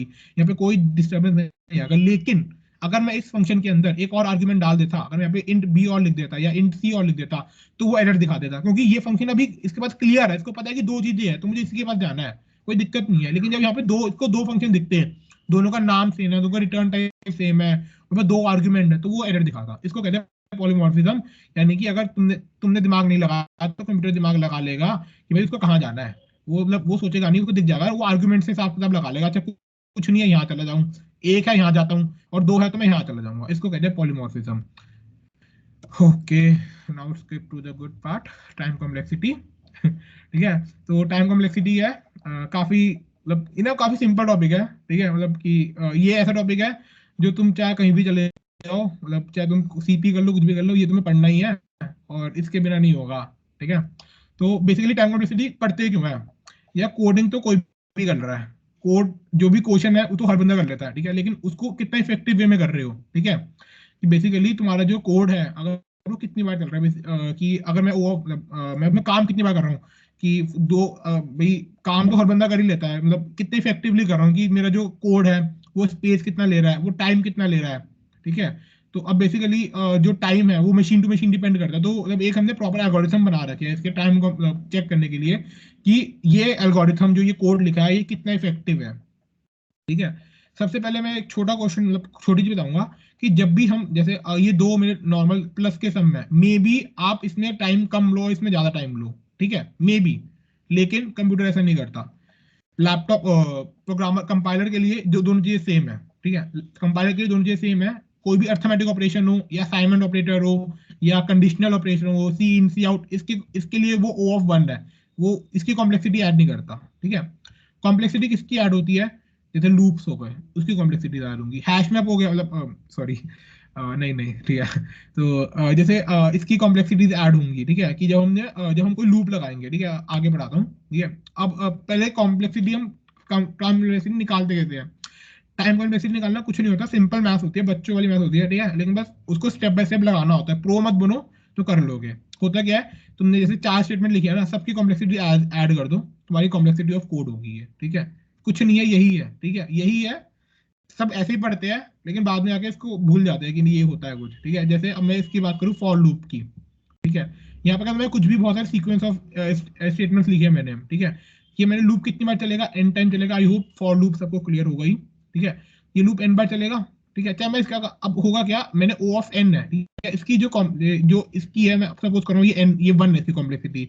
तो कितनी बार हुआ, 1 1 1 1 n बार हुआ, तो कॉम्प्लेक्सिटी कितनी हो गई, n into 1, ठीक है। सिंपल है। अगर n तक चल रहा है बिना देखे, O ऑफ n की कॉम्प्लेक्सिटी होती है, ठीक है। O ऑफ n की कॉम्प्लेक्सिटी होती है, ये फिक्स है, ठीक है। इसके अब मैं इसके अंदर ये कॉल लूप लगा देता, अच्छा ये रहा, दिया, ये भी दिया मैंने, ठीक है।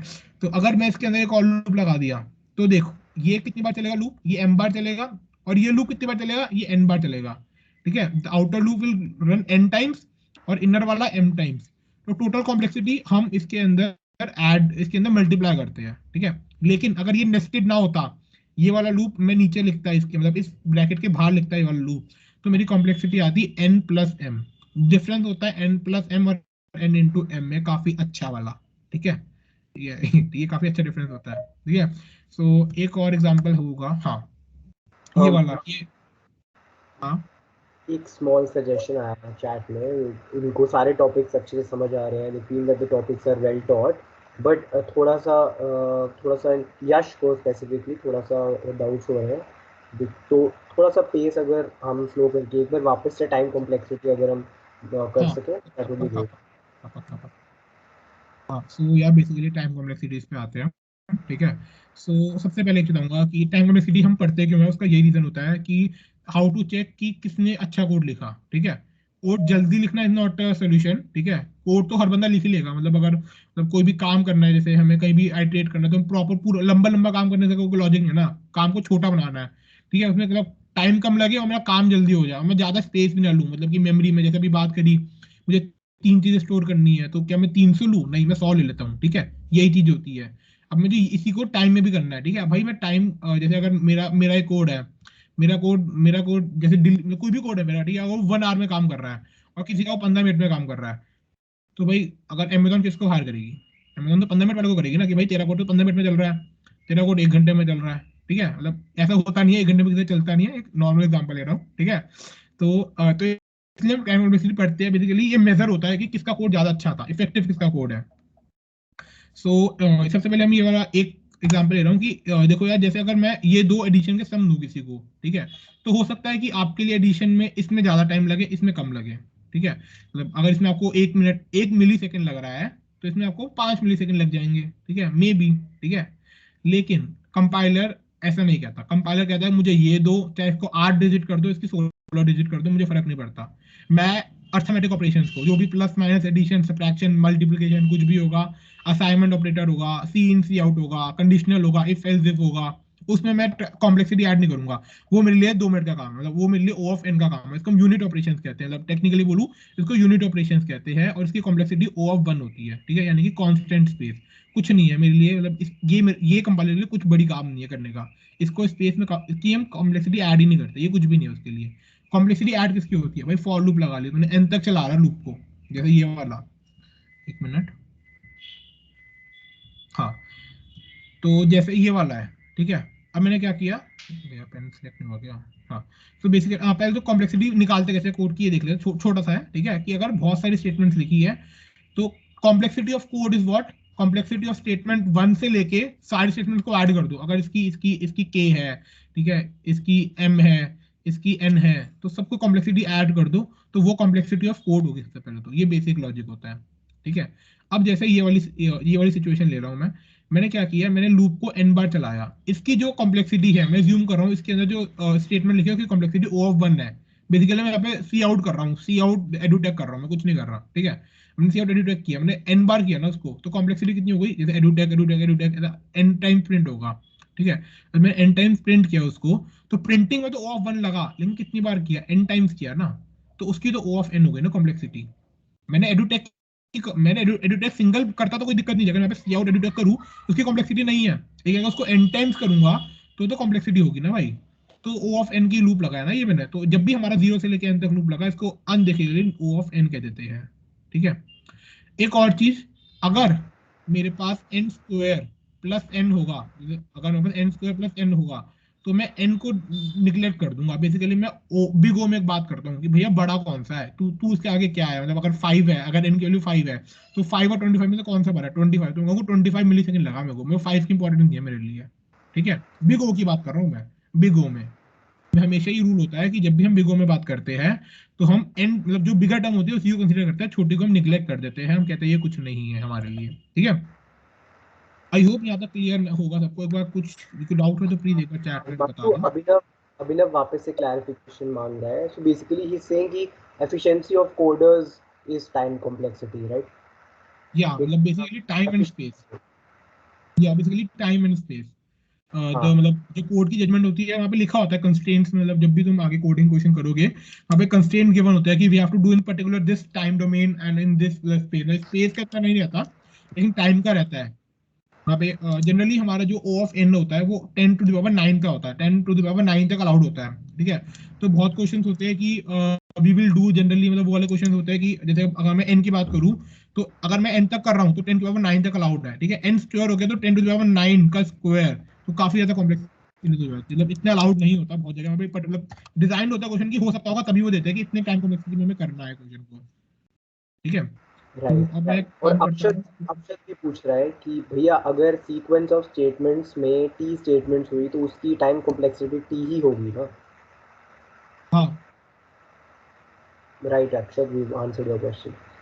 कंटिन्यू कर सकते हैं आप। ओके। Thank you. हाँ सो अब इसके अंदर ही देखते हैं। अब जैसे मैंने इसकी अभी बात करी थी, इस वाले क्वेश्चन की, तो मेरी ये सेम लूप है, मैंने ऊपर वाला कॉपी किया, ठीक है। इसकी कॉम्प्लेक्सिटी कितनी थी? n थी, क्योंकि n था, इसकी कॉम्प्लेक्सिटी हो गई m, ठीक है। अब मैंने एक कोड है, उसकी कॉम्प्लेक्सिटी n है, और ये कितनी बार चलेगा? अभी इसके अंदर o थी, तो मैंने 1 इंटू n लिखा था, ठीक है, क्योंकि n इंटू वन लिखा था, बेसिकली n इंटू वन लिखा था, क्योंकि अंदर 1 था और बाहर n था, ठीक है। अब इसमें क्या है, जो बाहर वाला लूप है ये n टाइम्स है और अंदर वाला m टाइम्स है, तो कितना हो गया? n इंटू m, ठीक है।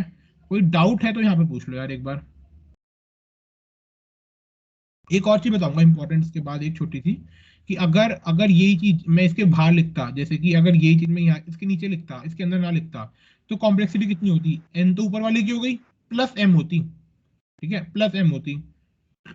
उसके बाद हम देख लेते हैं कि कौन सी ज्यादा छोटी है कौन सी बड़ी है, उसके अकॉर्डिंग हम देख लेते हैं, ठीक है। कोई तुमसे कभी क्वेश्चन ऐसे नहीं आएगा कि ये कोड ये लूप गिवन है, इसकी मतलब ये पेपर मतलब ये कॉलेज से ऊपर उठ जाना, ठीक है, तब नहीं आएगा, ये कॉलेज में आएंगे, ठीक है, लेकिन उसके ऊपर नहीं आएगा, कोई पूछेगा नहीं कि कॉम्प्लेक्सिटी निकाल के दो मुझे इस कोड की, ऐसे कभी नहीं आता, ठीक है।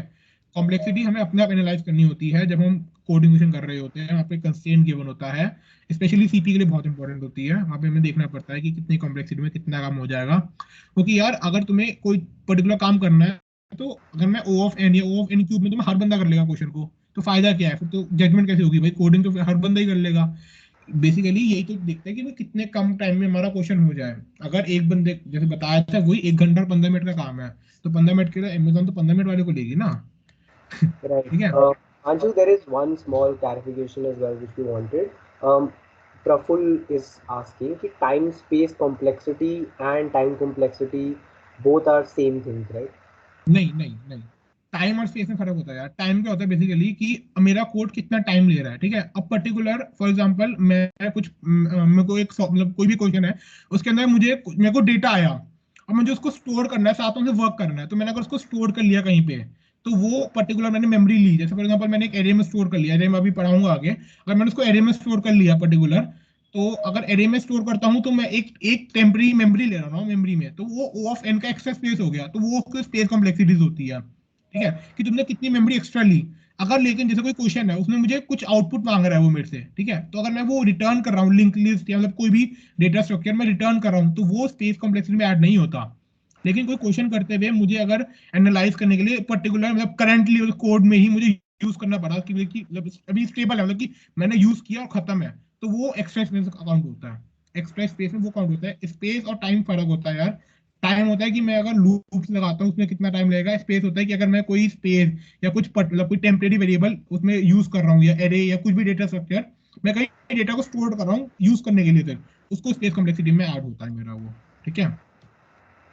एंड रिचा ने भी इस पे कमेंट किया है, रिचा भी बिल्कुल सेम चीज कह रही है that time and space are two different things but we are generally asked to take care of time complexity. Right, time और स्पेस अलग है, वो वही होता है। क्लैरिटी एकदम क्लियर है एकदम। So I think we can move forward. Thank you. तो now we have a time complexity 2.2 question, ठीक है, ये अच्छा क्वेश्चन है थोड़ा। व्हाट इज इसमें और उसमें डिफरेंस है, पहले डिफरेंस सॉर्ट आउट कर लेते हैं, ठीक है। एक मिनट यार, थोड़ा सा क्लियर कर लेते हैं। ओके, हाँ। तो यार इसमें इसमें एक की डिफरेंस है, ठीक है। ये लूप एन तक चल रहा है, अनडाउटेडली एन तक अबे यार ये क्या हुआ? हाँ, ये देखो ये लूप मेरा एन तक चल रहा है, ठीक है, और आई प्लस जीरो से लेके एन तक चल रहा है, लेकिन मैं जीरो से लेके एम तक चल रहा है, ठीक है। अब इसमें अगर मैं इसमें जाऊं, ये जीरो से एन तक चल रहा है, लेकिन आई प्लस वन से एन तक चल रहा है, ठीक है। तो होगा क्या, जब ये जीरो होगा तो ये वाला एन बार चलेगा, फिर ये वन होगा तो ये एन माइनस वन तक चलेगा, ठीक है। वैल्यू ऑफ आई पे कैसे डिपेंड कर रहा है, जब मैं जीरो हुआ तो एन तक चला, वन हुआ तो एन माइनस वन, टू हुआ तो एन माइनस टू। सिमिलरली जब ये एन माइनस वन और एन माइनस, अब मैं इसको ऐड करूंगा, तो N N minus one N minus two, तो ये एक वो वाला एक फॉर्मूला होता था, N into A one plus two plus three dot dot dot N तक, तो उसका O N into N plus one by two होता था उसका फॉर्मूला। तो जब मैंने ये करता हूँ, तो N square plus N divide by two आता है उसका। और जैसे मैंने बात करी थी कि जब मैं उसको हटा देता हूँ, ठीक है, तो ये हुआ, तो मैंने इसको हटा देता हूँ, मैं N N square plus N square हो गया ना, तो एन स्क्वायर प्लस एन, तो मेरी इसकी कॉम्प्लेक्सिटी कितनी आएगी, n स्क्वायर आएगी इसकी कॉम्प्लेक्सिटी। थोड़ा टिपिकल था क्वेश्चन को, थोड़ा एक दोबारा एनालाइज कर लेते हैं, ठीक है। मैंने इसको 0 पे रखा, 0 से मैंने इसको n बार चलेगा, फिर 1 रखा, n-1 बार चलेगा, ठीक है, और 2 रखा। अब कुछ नहीं करना, जो तो पहले बोला था ना वही होता है कॉम्प्लेक्सिटीज में, और अच्छे अच्छे को नहीं आता, थर्ड फोर्थ वाले बच्चों को भी नहीं आता, अभी बता रहा हूँ मैं, अब फंस जाते हैं, ठीक है, अभी बता रहा हूँ मैं, कुछ नहीं होता, कॉम्प्लेक्सिटी बेसिक मैथ होती है, बस उसको प्रो मत बना करो, मतलब बच्चों की तरह करो, हो जाएगा। कुछ नहीं करना, जैसे जो गिवन है ना वैसे वैसे उसको आइटरेट करते चलो, I N N minus one N minus two, बस उसको और ईजीपी बनाओ और ये ऐड कर दो, ठीक है। अभी क्या है, मतलब बिगनर होते हैं ना तो नहीं आता, फिर धीरे धीरे ना प्रो बन जाते हैं, मतलब कि देख के पता लग जाता है ये तो एन स्क्वायर का है, ठीक है, ऐसा होता है। अब मतलब हमारे साथ भी धीरे धीरे आ रहा है ऐसा फेज, ठीक है। आगे एक फर्स्ट डेटा स्ट्रक्चर जो हम पढ़ते हैं, एरे, ठीक है। एरे फर्स्ट डेटा स्ट्रक्चर हम पढ़ते हैं। डेटा स्ट्रक्चर होता क्या है, बेसिकली हमें डेटा मिलता है, उसको स्टोर करना है मेमोरी में, ठीक है। तो उसको स्टोर कैसे कर सकते हैं, अलग अलग फॉर्म्स होते हैं, कि मतलब जैसे हम डेटा आता है तो हम कहते हैं हम वर्ड में स्टोर कर सकते हैं, एक्सेल में स्टोर कर सकते हैं, या हम उसको पीपीटी बना सकते हैं, कुछ बना सकते हैं, ठीक है। तो ऐसे ही हमारे पास लैंग्वेज में भी हमारे पास डिफरेंट डिफरेंट डेटा स्ट्रक्चर्स होते हैं, जैसे एरे हो गया, लिंक लिस्ट हो गया, तुम आगे पढ़ोगे, लिंक लिस्ट हो गया, और हैश मैप्स हो गए, हीप्स हो गए। तो सबसे पहले जो बेसिक डेटा स्ट्रक्चर होता है वो होता है एरे। तो एरे होता क्या है, basically continuous block of memory मिलती है हमें, कंटिन्यूअस मतलब एक साथ मेमोरी मिलती है। जैसे अगर मैंने डिक्लेयर किया, पहले तो सिंटेक्स देख ले, सिंटेक्स क्या होता है, मैंने यहाँ पे डेटा टाइप मेंशन करना है कि कौन सा, इंट फ्लोट कैर, कुछ भी, मतलब जो तुम्हें स्टोर करना है वो, एरे का नाम और एरे का साइज, ठीक है। एरे का साइज क्या होता है कि बेसिकली मुझे कितने कितने नंबर ऑफ एलिमेंट स्टोर करने हैं, ठीक है। मैंने कहा इंट ARR 10, ठीक है, मुझे 10 ब्लॉक्स की, ये देखो बिहाइंड द सीन क्या होता है, ऐसा होता है कि मुझे कंटिन्यूअस मेमोरी मिलती है। आई होप सबको पता होगा इंट 4 बाइट की होती है। तो अगर ये मेरा 0 इंडेक्स है, 0 पे 1000 मिला, एक पे 1000, 1008, 1012, 1016, ठीक है। बिहाइंड द सीन ऐसा काम चल रहा होता है, ठीक है, ये बिहाइंड द सीन चल रहा होता है काम। कंटिन्यूस मेमोरी मिली मुझे और मैंने डेटा को स्टोर करता रहा, और अब मुझे इसको एक्सेस करना है, तो मैं कैसे एक्सेस करूंगा, ARR of edge of 0, edge of 1, ठीक है। एज एज क्या है, एरे का नाम है, ठीक है। ऐसे एरे स्टोर होता है हमारे मेमोरी में। बिहाइंड द सीन ये होता है, ये इसका सिंटेक्स होता है। और ये, हाँ, एक और चीज होती है कि अगर मैंने ऐसे ये डिक्लेयर किया, मैंने जैसे 10 डिक्लेयर किया और मैंने एलिमेंट 5 ही डाले, ठीक है, एलिमेंट 5 ही डाले मैंने और 10 डिक्लेयर किया, तो जो बाद के 9 होंगे ना अपने आप, जो बाद के 4 बचे होंगे उसमें अपने ऑटोमेटिकली 0 डाल देगा, ठीक है, ये 0 डाल देगा। ये होता है एरे का। अब हम एरे का एक और चीज होती है कि ये तो मैंने क्या किया, मैंने मतलब मैंने एरे बनाया और मैंने साथ साथ उसमें वैल्यू डाल दी। अब मैं चाहता हूँ मैं एक बार एरे बना दूं और मैं वैल्यू यूजर से लूं, तो वो कैसे करेंगे, वो ऐसे करेंगे। मैंने एक लूप लगाया एन तक, एन बेसिकली क्या होगा, साइज होगा एरे का, मैंने सी इन कर लिया, मैंने कहा एरे का एक एक करके वैल्यू आती रहेंगी, ठीक है। और सी आउट के लिए भी नॉर्मल हम लूप लगा के सी आउट प्रिंटिंग कर सकते हैं। अगर मैं इसकी कॉम्प्लेक्सिटी की बात करूँ तो कॉम्प्लेक्सिटी होगी इसकी भी एन और इसकी भी एन, ठीक है, क्योंकि एन तक लूप चल रहा है ना। ऐसे ही मतलब पहले इनिशियल स्टेट पे जब तुम करोगे ना तो निकालना भाई, मतलब कॉम्प्लेक्सिटी हर कोड की निकालना, चाहे पता भी हो तब भी निकालना। मतलब लेवल लेवल 2 तक निकालना, तो अच्छी तरीके से ना लेवल 2 तक निकालना कॉम्प्लेक्सिटीज, क्योंकि बहुत बार होता है यार कि जब हम ब्रूट फोर्स बोलते हैं ना तो इंटरव्यू पूछ जाता है इसकी कॉम्प्लेक्सिटी बता दो यार तुम ब्रूट फोर्स की, ठीक है। तो कॉम्प्लेक्सिटीज अभी निकालना, इनिशियली कॉम्प्लेक्सिटीज निकालते चलना, जब तक ऐसा नहीं होता था ना कि तुम किसी को मतलब कॉम्प्लेक्सिटी तुम ऐसा हो कि भाई देख के पता लगा, कोड लिखते लिखते पता लग जाता है इसका कॉम्प्लेक्सिटी ये है, तब तक मत छोड़ना, निकालते रहना। मैं आज भी निकालता हूँ भाई करते करते, ठीक है। कॉम्प्लेक्सिटी बहुत इंपॉर्टेंट होती है निकालनी, ठीक है। एक ये साइज ऑफ ऑपरेटर है, ठीक है। फॉर एग्जाम्पल अगर मुझे एरे का साइज नहीं पता, ठीक है, तो मैंने यहाँ पे जब मैं सी आउट करूंगा तो एरे का साइज पता लग जाएगा, बेसिकली साइज ऑफ एरे। और ये एरे का साइज 20 कैसे आया, क्योंकि इंट है और 5 है, तो 5 × 4 20 होता है नॉर्मल। या किसी को डाउट है एरे में तो बता दो एक बार। एरे ऐसा है जो बहुत ज्यादा यूज होता है एरे, ठीक है। अरे यार सॉरी, किसी को एरे में डाउट हो तो बता दो यहाँ से यार। अरे में तो नहीं है मानसू, but there are a few doubts regarding time complexity. और यहाँ पर चैट में प्रफुल्ल ने क्वेश्चन पूछा और सहज ने पूछा है, तो if you could please take those up. हाँ, Praful is asking, generally time complexity is used in stack and queue. ना, नो नो भाई, कॉम्प्लेक्सिटी टाइम कॉम्प्लेक्सिटी होता है क्या, बेसिकली कोई भी कोड लिखेंगे तो उसमें कितना टाइम लग रहा है उसको एग्जीक्यूशन में, उसको टाइम कॉम्प्लेक्सिटी कहते हैं। तो टाइम कॉम्प्लेक्सिटी तो हर मतलब तेरा, तू ट्रीज करे, ग्राफ्स करे, तू टाइम स्टैक एंड यूज करे, टाइम टाइम कॉम्प्लेक्सिटी तो यूज होगी ना, तू फॉर लूप तो लगाएगा ही ना कोड कोड करते हुए। तो कॉम्प्लेक्सिटी तो होती ही है, हर हर डेटा स्ट्रक्चर में कॉम्प्लेक्सिटीज होती है तेरी, टाइम कॉम्प्लेक्सिटी हर कोड में होगी तेरी। ठीक है। एंड कुछ लोगों को लास्ट स्लाइड जो एरे स्टार्ट करने से पहले की स्लाइड थी उसमें कुछ कुछ लोगों को डाउट्स था, जिसमें सहज भी बोल रहा है कि in which for loop complexity was explained taking I values and iterating them. Error से ये पहले वाला हाँ यही वाली। हाँ। सो यार इसमें दोबारा एक बार दोबारा डिस्कस कर लेते हैं वाला, ठीक है। तो बेसिकली है क्या, इस वाले अगर मैं इसको हटा दे यार, इसको भी हटा देते हैं, ठीक है। इसकी कॉम्प्लेक्सिटी कितनी है, n, ठीक है। इसमें तो किसी को डाउट नहीं होगा, आई होप, ठीक है। तो अब मैं बात करूँ अगर इस वाले कोड की, ठीक है।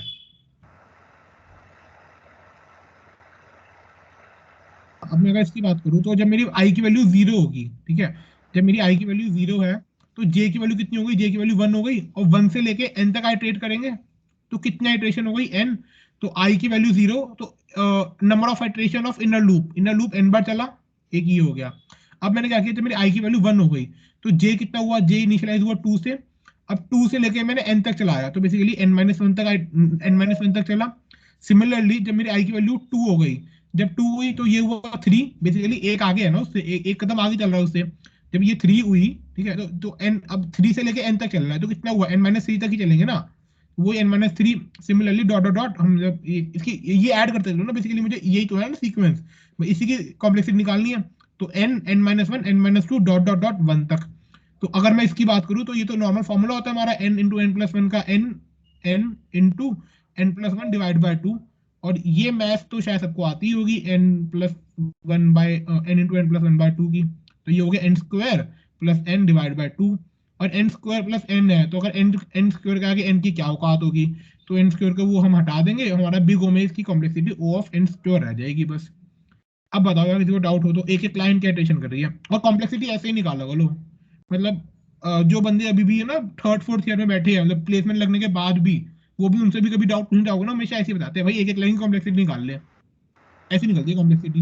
मतलब जो अच्छे अच्छे टीचर्स हैं वो भी ऐसे निकालते हैं कॉम्प्लेक्सिटी आज भी। मतलब मैंने ये नहीं कि मैं बिगनर हूँ तो मैं तुम्हें ऐसे सिखा रहा हूँ, ऐसे नहीं, कॉम्प्लेक्सिटी निकलती ही ऐसे है।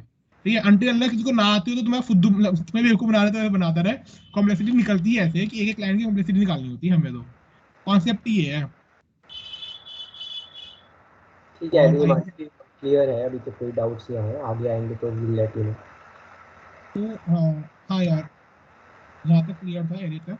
तो एक लास्ट टॉपिक है शायद ही आज की प्रेजेंटेशन का, स्ट्रिंग्स, ठीक है।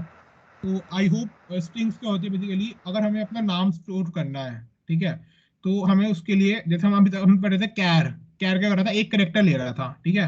जैसे मैंने ई डाला या मैंने एच डाला तो वो एक करेक्टर ले रहा था सिर्फ, ठीक है। लेकिन अगर मुझे पूरी स्ट्रिंग डालनी है उसके अंदर, अब मैं चाहता हूँ कि उसके अंदर पूरा हिमांशु मित्तल ऐसे आ जाए या मतलब एडुटेक आ जाए, तो उसके लिए मुझे स्ट्रिंग बनानी पड़ेगी एक, ठीक है। स्ट्रिंग क्या होता है बेसिकली, करेक्टर्स का एरे होता है, ठीक है।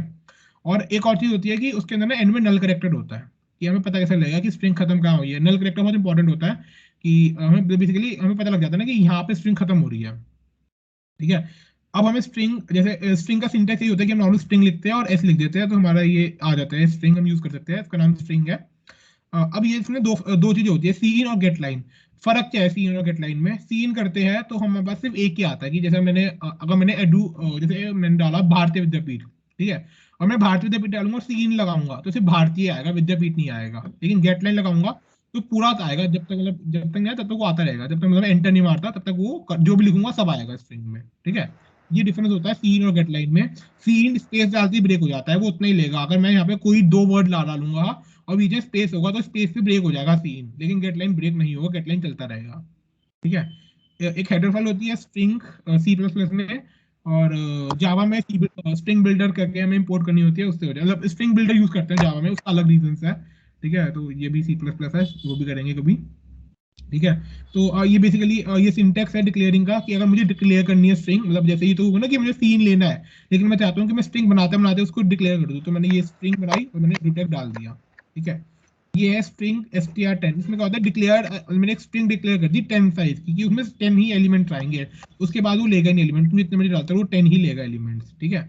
अब मैंने बनाई स्ट्रिंग abc str। इसमें क्या होगा कि कोई स्ट्रिंग बन रखी है str नाम से, ठीक है, उसका नाम कुछ भी है, मैंने एक और स्ट्रिंग बना दी तो वो कॉपी कर लेगा बेसिकली, कि अगर मुझे कॉपी करनी है तो मैं ये ऐसे सिंटैक्स यूज कर लेता हूँ कि मैंने स्ट्रिंग बना रखी है यहाँ पे str edutech है, मैंने abc वो कर दिया edutech। अब मैं जब str सी आउट abc करूंगा तो edutech ही प्रिंट होगा, ठीक है। इसके बाद एक नेक्स्ट स्लाइड है, ये फंक्शंस है कुछ, ठीक है। फंक्शन को याद नहीं रखता, ठीक है, जब गूगल मार्क के करने होते हैं, ठीक है, कुछ बेसिक फंक्शन याद होने चाहिए, जैसे अपेंड है, ये हो जाता है, लेंथ फंक्शन हो जाता है। अपेंड क्या करता है, बेसिकली दो है स्ट्रिंग, उसको कंबाइंड करना है, तो मैं इसको कंबाइंड कर सकता हूँ उसको, ठीक है। सिमिलरली इसके नॉर्मल हम इसको इसका एक और सिंटेक्स होता है, वैसे भी यूज करते हैं, मतलब नॉर्मल प्लस एडिशन ऑपरेटर से भी यूज कर सकते हैं, ठीक है। एक लेंथ फंक्शन होता है, काफी इंपॉर्टेंट। लेंथ क्या होता है, बेसिकली रिटर्न करता है, जैसे मैंने बीवीसीओ लिखा, तो it will return with the length, it is 1 2 3 4 5, it will return with 5, ठीक है। एक ये फंक्शन होता है, और हाँ, ऐड फंक्शन बेसिकली, जो एक और चीज, हमारी जो इंडेक्सिंग होती है ना एरे में और स्ट्रिंग में, वो हमेशा जीरो से होती है, ठीक है। जो जैसे अगर मैं यहाँ पे ए भी लिखूं, तो वो ए उसके लिए जीरो है, ठीक है। मुझे कोई, जैसे मैं एरे की बात करूं, अगर मुझे एरे का ARR ऑफ जीरो करूंगा मैं, तब मेरे पास प्रिंट होगा कि फर्स्ट पे क्या पड़ा है, ठीक है। जीरो से वन से नहीं होती, जीरो से होती है। सिमिलरली स्ट्रिंग में भी होता है, जीरो से होती है, तो जब मैं 3 प्रिंट करूंगा ना, तो 0 1 2 3, तो डी प्रिंट होगा यहाँ पे, ठीक है। यार ये जो ऑपरेशंस होते हैं ना, इसमें मैंने सब में ये भी लिख रखा है कॉम्प्लेक्सिटीज, ये देखो यार, देखो यहाँ पे मैंने कॉम्प्लेक्सिटी में लिख रखी है, O ऑफ 1 की कॉम्प्लेक्सिटी होती है, इसमें भी O ऑफ 1 की कॉम्प्लेक्सिटीज होती है, ठीक है। ये है यहाँ पे n क्या होता है, बेसिकली अगर मेरे पास दो स्ट्रिंग्स है, ठीक है, अब मुझे उसको ऐड करना है, तो ऐड कैसे करूंगा, मैं पहले स्ट्रिंग में ट्रैवल करूंगा, फिर इसके आगे ऐड करूंगा, तो कॉम्प्लेक्सिटी O ऑफ n हो गई ना, न्यू स्ट्रिंग, क्योंकि मुझे पूरी स्ट्रिंग में ट्रैवल करना पड़ेगा। O ऑफ n की कॉम्प्लेक्सिटी होगी, n is the size of the new string, ठीक है। सिमिलरली सब स्ट्रिंग क्या होती है, जैसे ये प्लेसमेंट है, ठीक है, उसमें मैंने सब स्ट्रिंग लगाया, तो मैंने एक इंडेक्स पास किया 2, मैंने पास किया कि यहाँ से 4 डिजिट ले ले, तो यहाँ जैसे 2 पे गया, तो यानी कि A और A से 4, ACEM, ये इसका आउटपुट हो गया, ACEM, ठीक है। हाँ, कंपेयर, ये शायद लास्ट स्लाइड है, ठीक है। तो कंपेयर की बात करते हैं। कंपेयर क्या करते हैं, बेसिकली मैं दो स्ट्रिंग देता हूँ उसको, तो वो कंपेयर करके मुझे बताता है, ठीक है। अब कंपेयर करेगा तो मुझे बताएगा कैसे, वो 3 आउटपुट देता है, या तो पॉजिटिव वैल्यू देगा, या नेगेटिव वैल्यू देगा, या जीरो देगा। अगर पॉजिटिव वैल्यू देता है तो पहले जीरो देगा, तो यानी कि इक्वल है, ठीक है। अगर मैंने, जैसे ये वाली है, मैंने यहाँ पे कहा S2 डॉट कंपेयर S1, तो S2 से S1 कंपेयर हुआ, उसने पॉजिटिव वैल्यू दी, यानी कि S1 जो है बड़ी है मेरी। अब बड़ी कैसे है, ABC चेक करता है, जैसे अल्फाबेटिक ऑर्डर है वैसे चेक करता है। सिमिलरली मैंने जहाँ पे S2 डॉट कंपेयर दिया, तो नेगेटिव वैल्यू दी, यानी कि छोटा है, ABC कर दिया ना आपके मैंने, उल्टा है। ये होता है स्ट्रिंग का और एरे का, ठीक है। आई होप सबको यार प्रेजेंटेशन समझ आई हो और अच्छी लगी हो। कोई डाउट्स है तो पूछ लो, ठीक है। और मैं ये कहूंगा कि अच्छी, देखो नया हमने कुछ स्टार्ट किया है कॉलेज में, ठीक है, इसको प्रो लेवल लेके जाएंगे। Some keyword are common as well as Python, इसको प्रो लेवल लेके जाएंगे, ठीक है। कुछ नहीं है ये लोग, बस तुम अगर अगर तुम्हारा साइड से रहा अच्छा, तो अच्छे इसको प्रो लेवल लेके जाएंगे। यहाँ पे लब बब्बर की और स्ट्राइवर की लब में शीटें भी सॉल्व करा दूंगा, SD शीट, ठीक है। लेकिन अगर तुम्हारी साइड से, अगर तुमने कुछ दिखाया है एंथुसियाज्म कि हाँ भाई कुछ करना है, ठीक है, तो कर देंगे पूरा खत्म उसको भी यार। कोई डाउट हो तो प्लीज पूछ लेना। Thank you so much, Himanshi, for the wonderful session. And just like Himanshi said, guys, we'll be moving on to the Q&A round. So if you guys have any questions related to data structures or the topics that were covered, have any questions related to that, please drop in the box. बंद करना तेरा mic, Also, तेरा mic. yeah, you can also unmute yourself and ask the questions directly. So whatever questions you have here, please go ahead and you can ask. बाकी मेरे contact भी तुम्हें दे दूंगा, जब मेरे से कॉन्टैक्ट करना हो कर लेना। वाई डेटा स्ट्रक्चर यूज, भाई प्लेसमेंट के लिए यूज होता है। आगे जाके कंपनी में कोई नहीं पूछेगा डेटा स्ट्रक्चर, आगे जाके सबको अलग ही काम करना है, ठीक है। सिर्फ कंपनी में घुसने के लिए चाहिए। जेई मेंस का पेपर दिया था कॉलेज में घुसने के लिए, आज कोई नहीं पूछा जेई मेंस में क्या पढ़ा था, ठीक है। यही सीन होता है, कंपनी में घुसने के बाद कोई नहीं पूछा डेटा स्ट्रक्चर, सब डेवलपमेंट में काम कर रहे हैं, सब कुछ अलग काम कर रहे हैं, डेवलप कहीं यूज नहीं हो रहा डेटा स्ट्रक्चर, सिर्फ कंपनी में घुसना है उसके लिए डेटा स्ट्रक्चर है, और कुछ नहीं है। ये क्या मतलब, बेसिकली फ्रेशर्स को सबको बोलूंगा कि जितनी जल्दी हो सके स्टार्ट कर लो, ठीक है, और डाइवर्ट मत होना। DSA ही है इम्पोर्टेंट, ठीक है। डेवलपमेंट और ये सब है तो मतलब 2 महीने 3 महीने लग के कर लोगे, but you can not do DSA in 1 और 2 मंथ, ठीक है। It is a long journey, कम से कम 6 से 9 महीने चाहिए। लीड कोड अच्छे वाला, TCS की बात नहीं कर रहा, ठीक है, अच्छी कंपनी की बात कर रहा हूँ मैं यहाँ पे, मतलब कुछ अच्छी वाला ब्रांड वाली होती है, जो जिसको पोस्टर चलाता है इसका कॉलेज 4 साल तक, वो वाला कह रहा हूँ मैं। अगर वो बनना है तो अभी स्टार्ट कर दो सर। मतलब we have people coming in from the first semester, तो काफी enthusiastic लोग भी आ सही रहे है हैं। भाई, मतलब कि और तुम अगर तुम अपनी कमेटी वमेटी बनाओ, ठीक है, और हम मुझे बताना जो तुम्हें करना होगा, हम गाइडेंस देंगे, बैठे हैं। मतलब मैंने सेकंड सेम में स्टार्ट कर दिया था, और मतलब जब बच्चे कुछ नहीं कर रहे थे ना ऑनलाइन क्लासेस में, तो मैं बैठ के पढ़ रहा था। और मैंने फर्स्ट ईयर के अंदर 50K की मतलब 50K निकाला था, 50K फर्स्ट ईयर निकाला था मैंने ये। और जब मैंने पूछा था तो अपने कॉलेज में कोई नहीं था जिसने निकाला था, और अभी भी बच्चे नहीं कर रहे हैं, बच्चों ने स्टार्ट नहीं किया कोडिंग अभी। इसमें मैं खुद में थर्ड सेम खत्म हुआ है, मैं 50K का स्टाइपेंड निकाल चुका था फर्स्ट ईयर में, ठीक है। तो काफी अच्छा मतलब कि है, अगर तुम करो तो अच्छा है, ठीक है। लेकिन अभी देखो टाइम तो है भाई, मतलब बहुत, मैं कोई बहुत ज्यादा कोडिंग नहीं करता था। 1-2 घंटे बहुत होती है यार, 1-2 घंटे बहुत होती है, मतलब 1-2 घंटे, लेकिन ढंग से पढ़ना। रिसोर्स एक उठा लो और वहां से फॉलो करना स्टार्ट कर दो, बतेरे रिसोर्स मिलेंगे, ठीक है। और पीपीटी वीपीटी सब मिल जाएगी तुमको। और कम्युनिटी बनाओ यार, अगर तुम इंटरेस्टेड होंगे तो मतलब तुम 100 मतलब 50 बंदे इकट्ठे हो जाओ, 50-60 बंदे, मैं चंदन भैया सब मिलके, पूरी टीम मिलके तुम्हारे लिए अच्छे अच्छे सेशन ऑर्गेनाइज कराएंगी। तुम्हें पूरी एसडी शीट सॉल्व कराएंगे, सब कुछ कराएंगे। लेकिन बस तुम साइड से अगर 10% डालोगे तो मैं 20% डालूंगा अपना, ठीक है। लेकिन तुम्हारी साइड से दिखना चाहिए, तो मैं डालने को तैयार हूँ। तुम टीम के किसी बंदे को भी कॉन्टैक्ट कर सकते हो कि भैया ऐसा सेक्शन और करा दो या ये करा दो, हम कराएंगे। चाहे स्पीकर हम बाहर से बुलाने पड़े, ये हर हर कंपनी के एसडी से कॉन्टैक्ट है, हर कराएंगे, ठीक है। गाइडेंस करानी हो, चाहे तुम्हें कोई वेबिनार कराना हो, वो भी कराएंगे। कोई डाउट होगा वो भी कराएंगे, व्हाट्सएप ग्रुप बनाएंगे, और डाउट सपोर्ट भी उठाएंगे। और बताओ, अच्छे अच्छे बंदे बैठे हैं हमारे पास, हाँ, मतलब बहुत बेसिकली बढ़िया। दैट्स सो कम्युनिटी ग्रेट में जोड़ना है। हिमांशु। सो कुछ कुछ लोग हैं जो अभी फ्रेशर्स होंगे या फिर अर्ली स्टेज में होंगे अपनी कोडिंग जर्नी के।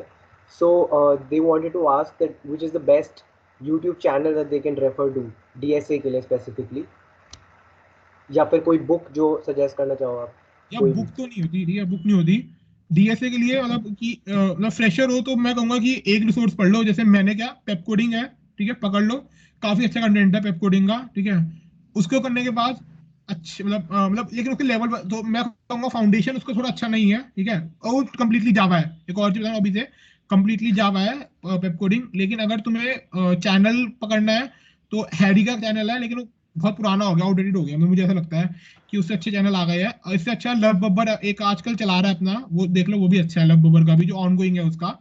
लेकिन लेवल ऑफ क्वेश्चन जो पेप कोडिंग में है वो शायद किसी में नहीं है। मतलब मैंने पर्सनली मैंने सीएन खत्म कर रखा है, और मैंने वो भी खत्म कर रखा है, मतलब कोडिंग ब्लॉक्स भी खत्म कर रखा है मैंने। और मतलब पेप कोडिंग भी किया हुआ है, ठीक है। पेप कोडिंग का जो मुझे पर्सनली लगा कि पेप कोडिंग का लेवल नहीं कोई मैच कर पा रहा। हैरी तो बिल्कुल नहीं कर पा रहा, हैरी तो बिल्कुल नहीं कर पा रहा, ठीक है।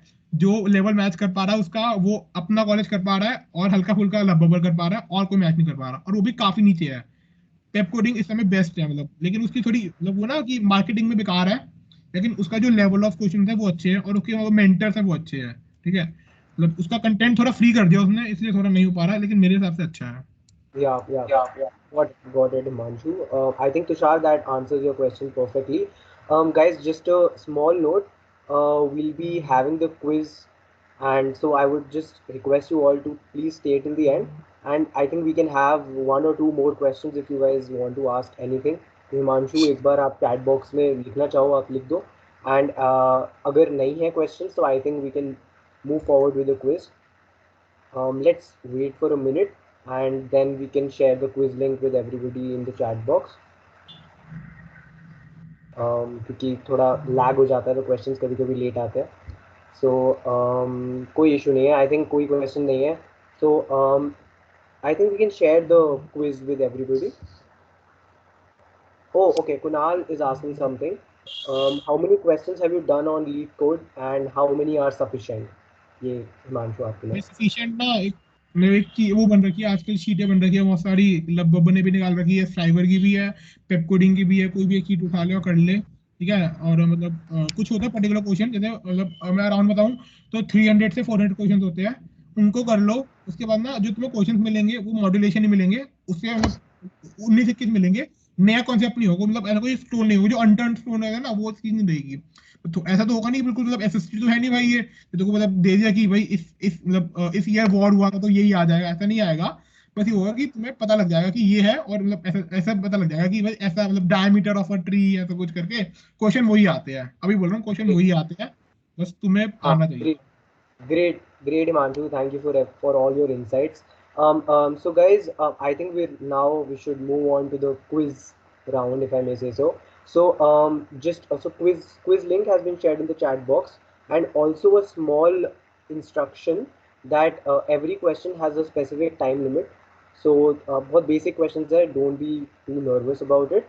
And it's kind of a fun game that we want to have a healthy environment while we attempt the quiz. So the quiz link is in the chat box, and you can attempt it. And on that basis only, we'll be giving you the certificates and sending out the certificates for participation and everything at the end. And of course, we do have a special prize for those who come first and in the top three or first, whatever. So, guys, please do attempt the quiz. It's right here in the chat box. And if you have any queries, if there is any issue regarding the quiz link or anything, just let us know, and we'll get back to you.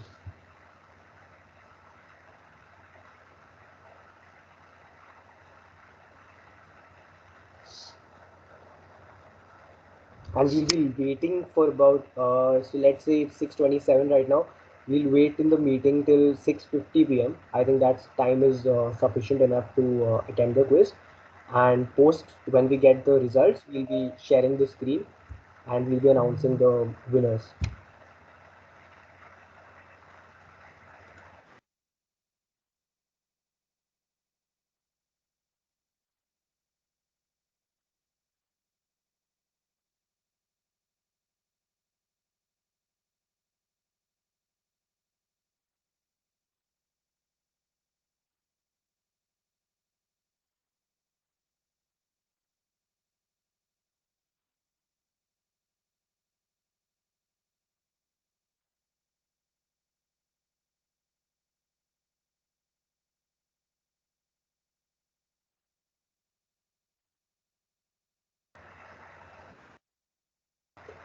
Guys, we're waiting for all the attendees to join on the link that we've shared, and we'll wait till 6:30 p.m. and then we'll be starting with the quiz. You guys have a couple of minutes to join for the quiz. So I hope कि सब लोग join कर लें on time. Thank you.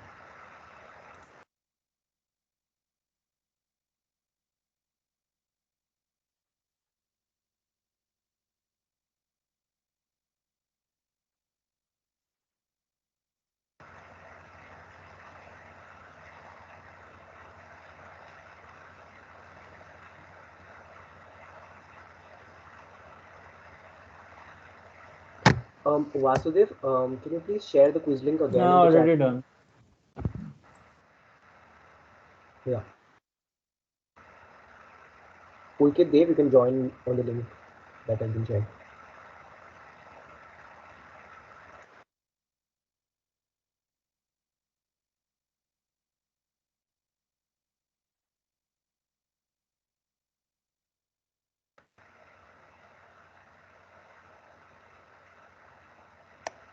हाँ विनय, अगर अभी आप शायद वेटिंग रूम में होंगे, 6:30 पे हम लोग क्विज स्टार्ट करेंगे अपने एंड से.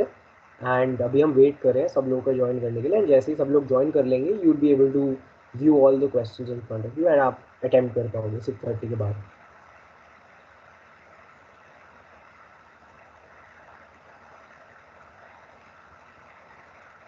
Guys, make sure you join by your name and your surname so that we can identify that it's you. Okay. All the best for the quiz, guys.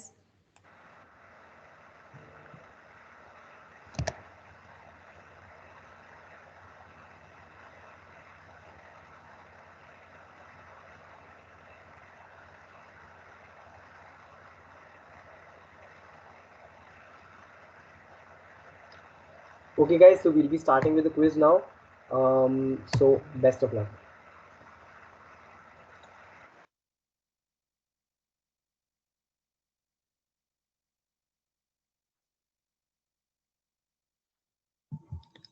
Shivam, is it possible if we can see everything on the screen, the leaderboard? Yeah, I'll just look into it. Rahul, can you Thank just you. share the screen if possible? Scoreboard का screen share कर दो.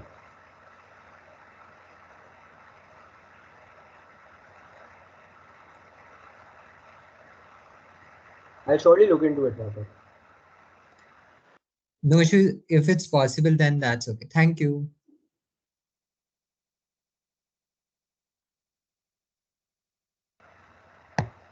Yeah, so it's right there.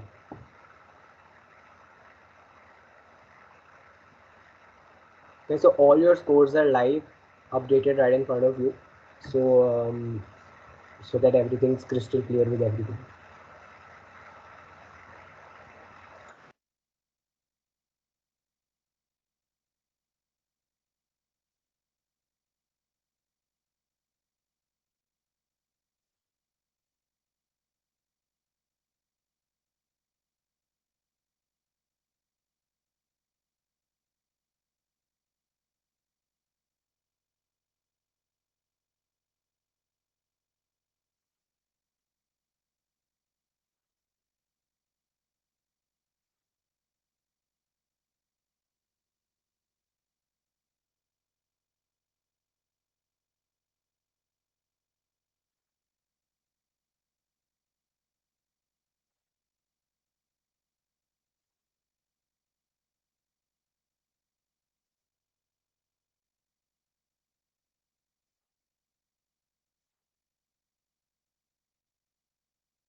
I guess we have winners on our screen, right?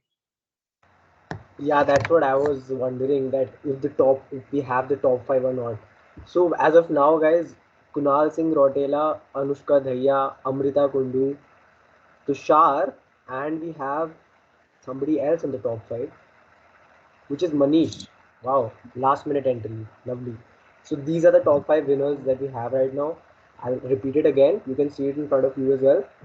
Kunal Rotela, Anushka Dhaya, Amrita Kundu, Tushar Gupta, and Manish Gambulkar. You guys are the Sir, top five. it's Amarta Kundu, not Amrita. Oh, sorry, Amarta. Sorry, my bad. Amarta Kundu. My bad. Congrats, guys. Congrats to the top five. We'll surely be distributing. Congratulations, guys. Yeah. So, Can we over. see all of you like the top five?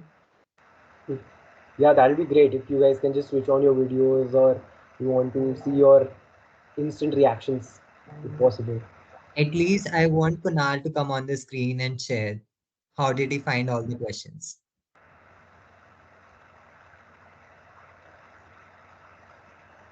I think I am visible, sir.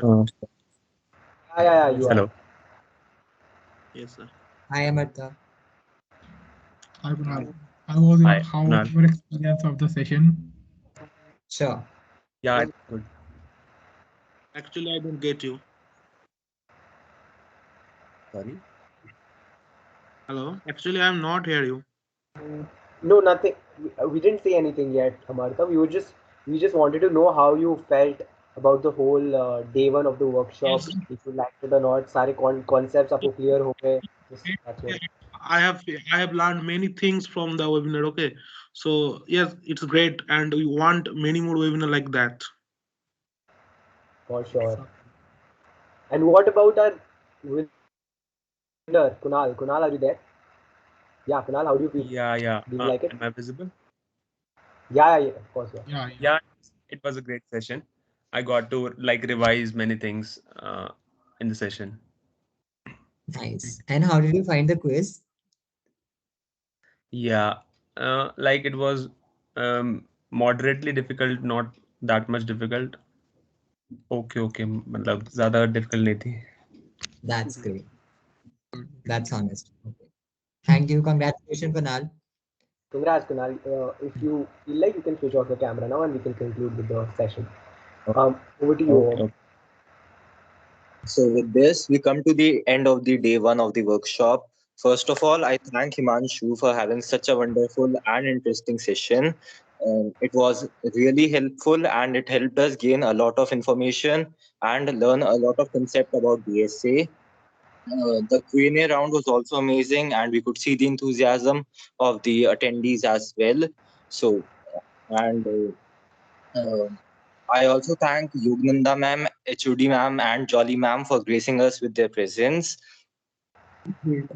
तो भाई ने क्या शुरू कर दिया देखे बात देख गई मुझे कहना क्यों कर रहा है So over to you, Shivam.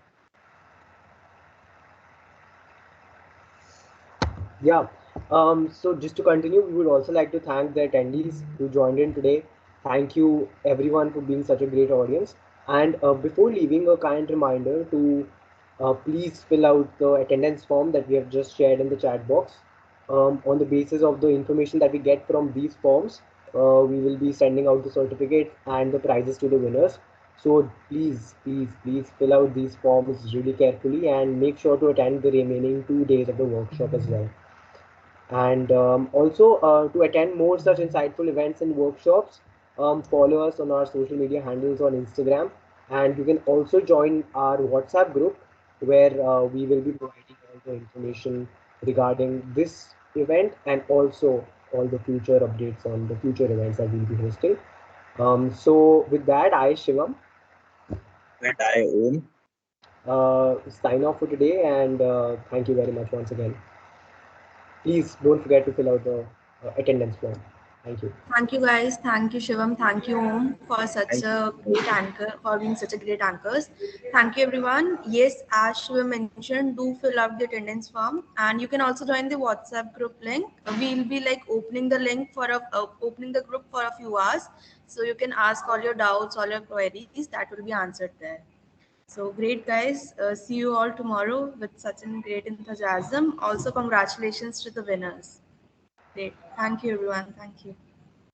And also, we have also shared Himanshu's LinkedIn ID. So if anybody wants to connect with him, please do. He's he's a very enthusiastic talent of our student-led society. So please go and connect with him if you feel like. Thank you. Thank you, everyone.